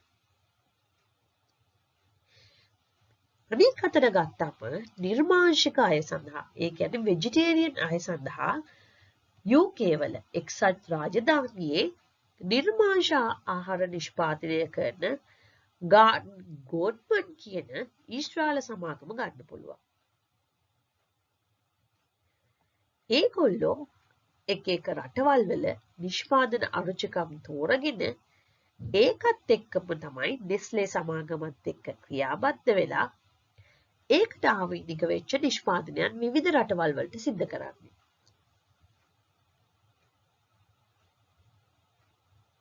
මේකට තව උදාහරණයක් ඕගොල්ලන්ට ගන්න පුළුවන් MTV සමාගම. MTV සමාගම එක රටට ආවේනික වෙච්ච විදියට තමයි ඒගොල්ලොන්ගේ TV channel, රේඩියෝ channel බෙදා හරින්නේ. එතකොට නිව්සීලන්තය, නවසීලන්තය, එහෙම නැත්නම් පෝලන්තය, පාකිස්තානය, ඉන්දියාව වගේ රටවල් වලට එද්දී ඒගොල්ලෝගේ chart show එක ඒ රටට ඔබින විදියට තමයි ඒගොල්ලෝ ඒ රටේ තියෙන නිවේදිකාවන්ගේ හැකියාවන් මත පදනම් වෙලා ක්‍රියාත්මක කරන්නේ. දැන් අපි බලමු ඉන්ටර්නැෂනල් ස්ට්‍රැටජි එක. ඉන්ටර්නැෂනල් ස්ට්‍රැටජි එකේදී මල්ටිනැෂනල් කම්පනීස් කිසිම වෙනසක් නැතුව තමන්ගේ අලෙවි කරන කටයුතු කරනවා. එතකොට ඒ භාණ්ඩවල මිල ගණන් අඩු කරන්න හරි ඒ රටවල් වලට අඩු ප්‍රමිතිය වෙනස් කරන්න හරි ඒගොල්ලෝ සැලකිල්ලට ගන්න. ඒගොල්ලෝ බලන්නේ තමන්ගේ නිෂ්පාදනයේ ඒ විදියටම ගැනුම්කරුවන්ට අලෙවි කරන්න. හොඳම උදාහරණය තමයි හාලි ඩේවිඩ්සන් කියන අතුරුපැදි. මෙන්න මේ අතුරුපැදි අලෙවි කරන ජාත්‍යන්තර සමාගම ඉන්දියාවට අලෙවි කරද්දී, ඇමරිකාවට අලෙවි කරද්දී ඒගොල්ලෝගේ තියෙන අතුරුපැදි ඒ විදියටම අලෙවි කරන්නේ. ඒ රටේ තියෙන ක්‍රය ශක්තිය, එහෙම නැත්නම් මිලදී ගැනීමේ හැකියාව, ඒ රටේ තියෙන පාරවල් ගත්තොත් ඒවයි තියෙන ගුණාත්මක තත්ත්වය, ඒව ගැන ඒගොල්ලෝ සැලකිල්ලට ගන්නේ නැහැ. ඒ වගේ මිල අඩු කිරීමක් සිද්ධ කරන්නේ නැහැ.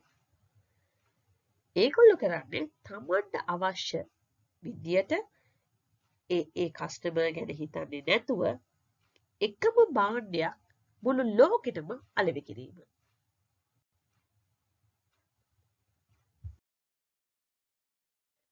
ට්‍රාන්සිෂනල් ස්ට්‍රැටජි එකේදී කරන්නේ සමාගම බොහෝ වෙලාවක මැදමාවතක ගමන් කිරීම. ඒ කියන්නේ මල්ටි ඩොමෙස්ටික් හා ග්ලෝබල් ස්ට්‍රැටජිස් කියන ස්ට්‍රැටජි දෙක අතර මාවතක් තමයි මේගොල්ලෝ තෝරගන්නේ. මේ සමාගමක් එක රටවල් වල ඒ ඉන්න පාරිභෝගිකයන්ගේ කැමැත්තට, ඒ අවශ්‍යතාවයට, පිරිවැයට, කාර්යක්ෂමතාවයට අවශ්‍ය විදියට තමයි තමන්ගේ නිෂ්පාදන කටයුතු සිද්ධ කරන්නේ. උදාහරණයක් ගත්තම මැක්ඩොනල්ඩ්ස් සමාගම. දැන් ඔයගොල්ලන්ට බලා ගන්න පුළුවන් මේ මැක්ඩොනල්ඩ්ස් සමාගමේ එක රටවල් වල තියෙන මෙනියු එක. ඒ රටවල් වල දේශීය රුචි අරුචිකම් සඳහා ඒගොල්ලෝ ඒක ගැන හොඳට අවබෝධයක් අරගෙන තමයි මේ නිෂ්පාදන කටයුතු සිද්ධ කරන්නේ. මැක්ඩොනල්ඩ්ස් සමාගමේ ඉන්දියාවට වෙද්දී ඉන්දියාවේ තියෙන පාරිභෝගිකයන්ගේ බොහෝ වෙලාවට නිර්මාංශ පුද්ගලයන් සිටින නිසා එයාලට ආවේනික වෙන විදියට නිර්මාංශ බර්ගර්ස්, එහෙම නැත්නම් වෙජිටේරියන් බර්ගර්ස් වර්ග හඳුන්වා දීම සිද්ධ කරලා තියෙනවා.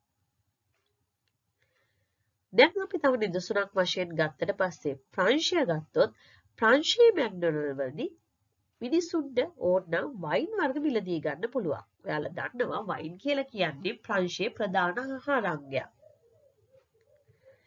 ඒත් එක්කම අපි සෞදි අරාබිය ගත්තොත් සෞදි අරාබියේදී මැක්ඩොනල්ඩ්ස් විසින් මැක්රබියා කියලා චිකන් සෑන්ඩ්විච් දෙනවා. උදේ ආහාරයට හැම්, බේකන්, සොසේජ්, ඌණු මස් වගේ නිෂ්පාදන අඩංගු වෙන්නේ නැහැ අරාබියේ නිෂ්පාදනය කරද්දී. දැන් අපි ගත්තොත් KFC වගේ ගත්තම ඉන්දියාවේ KFC එකේ චිකන් බුරියානි බකට් හඳුන්වා දීමක් සිද්ධ කරලා තියෙනවා. මොකද ඔයගොල්ලෝ දන්නවා ඉන්දියාව වගේ රටක පවුලක ඉන්න ප්‍රමාණය වැඩි. එතකොට ඒ ප්‍රමාණය සඳහා සාමාන්‍යයෙන් ඔයගොල්ලෝ ගන්න චිකන් ෆ්‍රයිඩ් රයිස් බුරියානි පොඩි පාර්සලයක් ප්‍රමාණවත් වෙන්නේ. ඒකින්ද තමයි ඒගොල්ලෝ චිකන් බකට් එකක් හඳුන්වලා දීලා තියෙන්නේ බුරියානිත් එක්ක.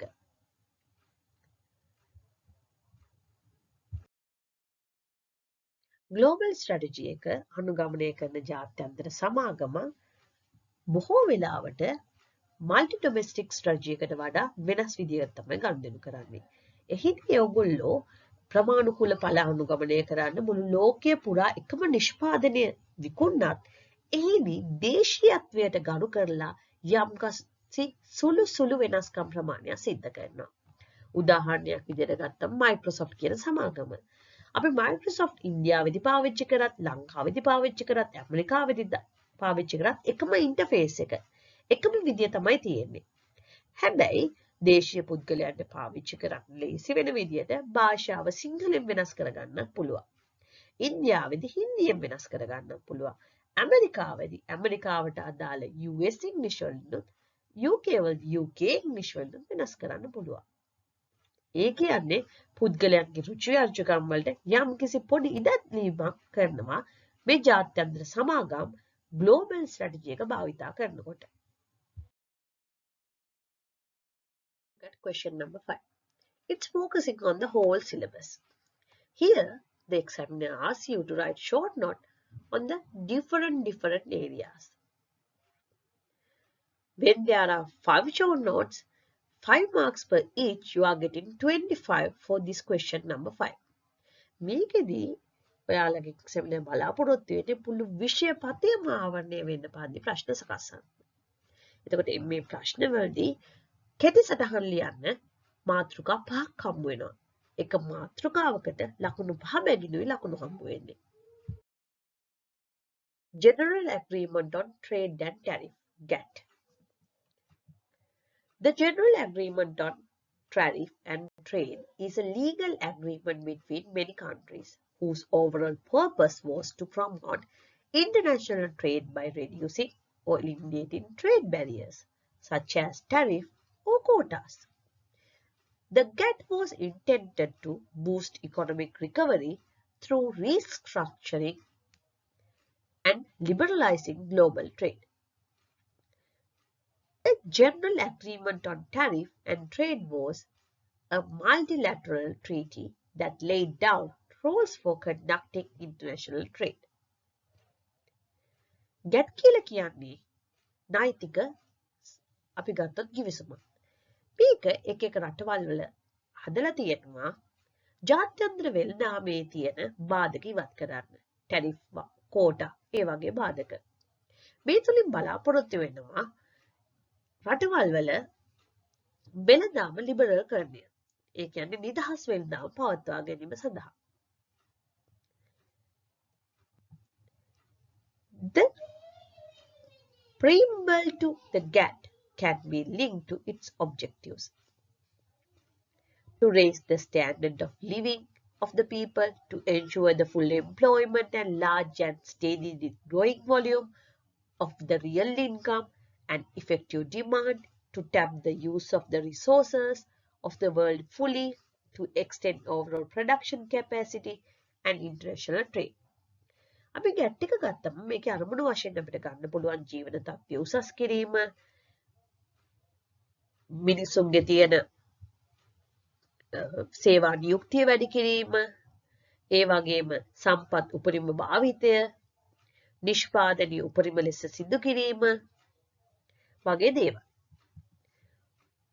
For the realization of the above mentioned objectives, GATT adopt the following principles: non-discrimination, protection through tariff, a stable basis of trade, and consultation. මේ අරමුණු සඳහා ගැට් එක විසින් මොකක්ද කරන්නේ? ආරවුල් නැතුව විදේශ වෙළඳාමට පහසුකම් සපයනවා, ආරක්ෂණය සපයනවා, ටැරිෆ් හා කෝට වගේ දේවල් වලින්. ඒ වගේම නිදහස් වෙළඳාම හොඳට පවත්වාගෙන යාම සඳහා ක්‍රමවේදයක් සපයනවා. ඒ වගේම උපදේශන සේවාවත් සපයනවා. Every single product has an unique lifespan. It starts and it ends. What matters is how long and how successfully it will survive. According to the theory of product life cycle, a product consists of 5 stages: development, introduction, growth, maturity, and decline.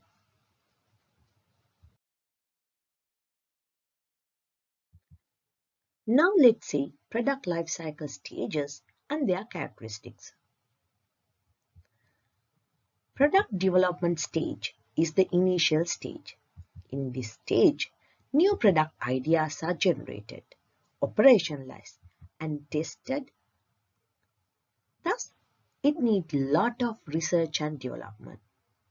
Usually, there won't be no sales, and the business will run at loss. And you can note that there is no competition in the development stage. When it comes to the introduction stage, the company introduces the product into the market. As the product is new to the market, awareness is usually very low. The cost of product is very high, whereas the volume of sales is very low. Therefore, the product incurs losses. And in this stage, there is a little competition. When it comes to the growth stage, the sales are growing and the company is trying to gain maximum market share. This leads to lesser cost and better profits. Competition begins to increase with fewer new players in establishing market. During the maturity stage, there are maximum sales, but with slow growth. Profit reaches its peak and there is a market saturation. As a result, profit tend to decrease. New competitors entered into market. Therefore, there can be aggressive competition all around the market in the maturity stage. So the company has to put competition-based prices to survive. Declining stage is the final stage. In this stage, product and sales profits declines. Company will remove big product from their product mix and they have to put some advertising campaign in order to survive in the market. In the forward market, transactions are done at a specified date in the future for a specific price. Here, both payment and delivery are done at a future date at the agreed exchange rate, which is known as the forward exchange rate.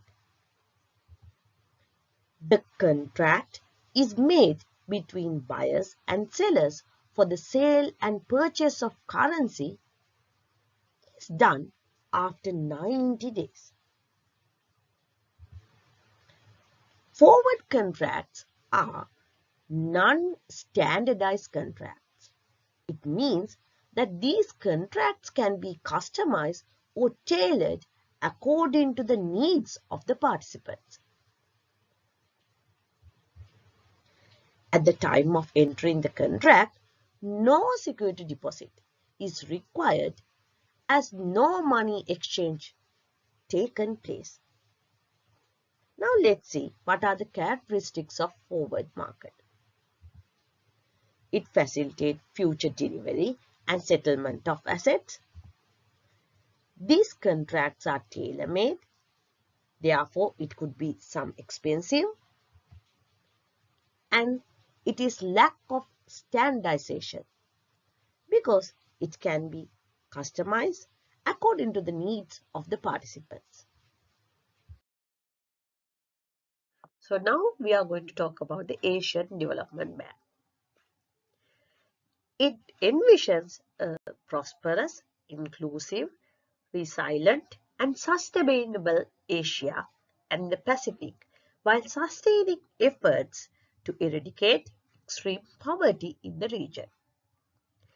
ADB assists its members and partners by providing loans, technical assistance, grants, and equity investment to promote social and economic development.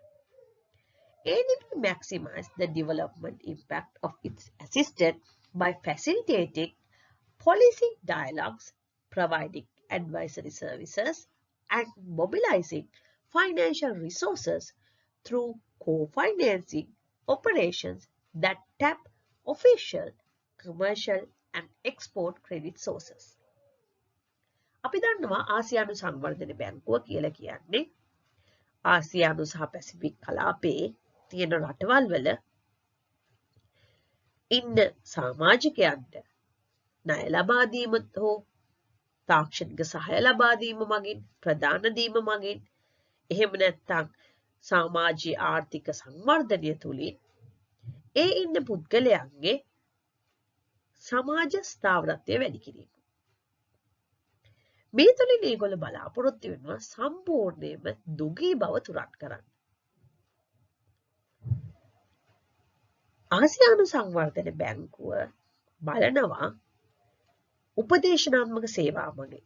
එහෙම නැත්නම් අපි දන්නවා මූල්‍ය තත්ත්වය, මූල්‍ය සම්පත් එක් තැනක සිට තවක් තැනකට යැවීම තුලින් එහෙම නැත්නම් වාණිජ්‍ය උපක්‍රම එහෙම නැත්නම් අපනයන ණය ලබා දීම තුලින් ඒ රටවල් වල ආර්ථික මට්ටම නගා සිටවීම. Generalized Scheme of Preference (GSP) is a preferential tariff system extended by developed countries to developing countries. This is done in the form of reduced tariff for their goods when entering into the market. It involves the reduced most favored nations tariff, MFN tariffs, or duty-free entry of eligible products exported by beneficiary countries to the market of donor countries. GSP සහනය අපිට හැමතිස්සෙම අහින්න තියෙන දෙයක්. අපි දන්නවා යුරෝපා සංගමයට අපේ ඇඟලුම් යවන වෙලාවට අපිට මේ GSP සහනය වැදගත්. මොකද එහිදී ඒගොල්ලෝ ටැරිෆ් වලින් යම්කිසි ප්‍රමාණයක් අඩු කිරීමක් හෝ සහන ලබා දීමක් සිද්ධ කරනවා ලංකාවේ ඇඟලුම් සඳහා. මේ තුලින් මොකද්ද වෙන්නේ? ලංකාවේ තියෙන නිෂ්පාදනයන්ට වෙන මිල අඩුවීමක් තමයි වෙන්නේ. නිෂ්පාදනවල මිල අඩු වෙනවා කියලා කියන්නේ වෙළඳ පොලේ අලෙවි කරන්න පහසු වෙනවා. මම හිතනවා දැන් ඕගොල්ලන්ට මේ වෙනකොට global business environment එක ගැන යම්කිසි අවබෝධයක් ලැබෙන්නේ නැති. ඒ වගේම paper එකට උත්තර ලියන්න හැටි, paper එක පිළිබඳ යම්කිසි අවබෝධයක් ලැබෙන්නේ නැති. I hope that you have gained some idea with regarding to the paper structure as well as how to answer the paper with regarding to the global business environment. එහෙනම් මම ඕගොල්ලන්ට ප්‍රාර්ථනා කරනවා ඕගොල්ලොන්ට මින් ඉදිරියට තියෙන විභාග කටයුතු වලදී හොඳට විභාග පේපර් එකට ලකුණු ගන්න මේක පිටුවහලක් වේවි කියලා. Best of luck and keep it tuned with global business environment.